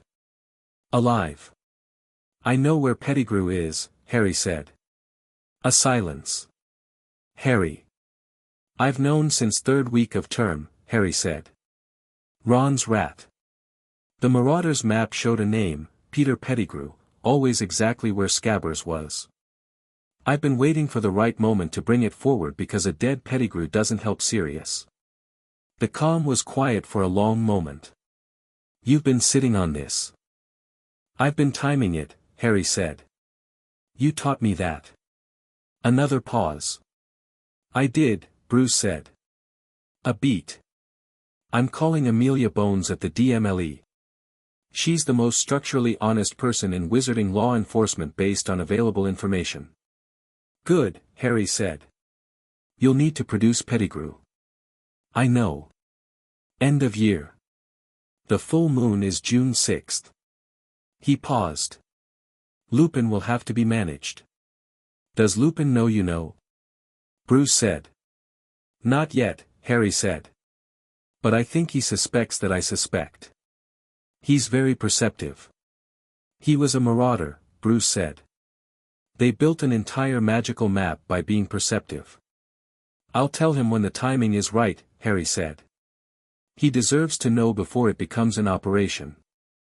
He told Lupin in May, in the defense office after class, when the sun was coming through the narrow window and making the dust particles look like something deliberate, and Lupin sat very still while Harry laid out the full picture, Pettigrew, the fake death, the finger, the 12 years, Amelia Bones, the plan. Lupin was quiet for a long time after Harry finished. 12 years, Lupin said finally. Not to Harry. To something else, some internal accounting. You can visit him, Harry said. After. He paused. Bruce is handling the legal architecture. Sirius will be free by September. Lupin looked at him. His eyes were the eyes of someone who had spent a dozen years carrying grief that he now understood had been unnecessarily specific, not just the grief of loss but the grief of believing in a betrayal that hadn't happened. The combination of those two things on a face was significant. How are you this calm? Lupin asked. I'm not calm, Harry said. I'm precise. He paused. The anger is there. I know who Pettigrew is and what he did and what it cost. But the anger will get Sirius free faster if I use it correctly than if I let it run. Lupin was quiet. Then, James would have loved you, he said. Exactly as you are. Harry looked at his hands. The shimmer was gold and steady. I know, he said. He said so. In his letter.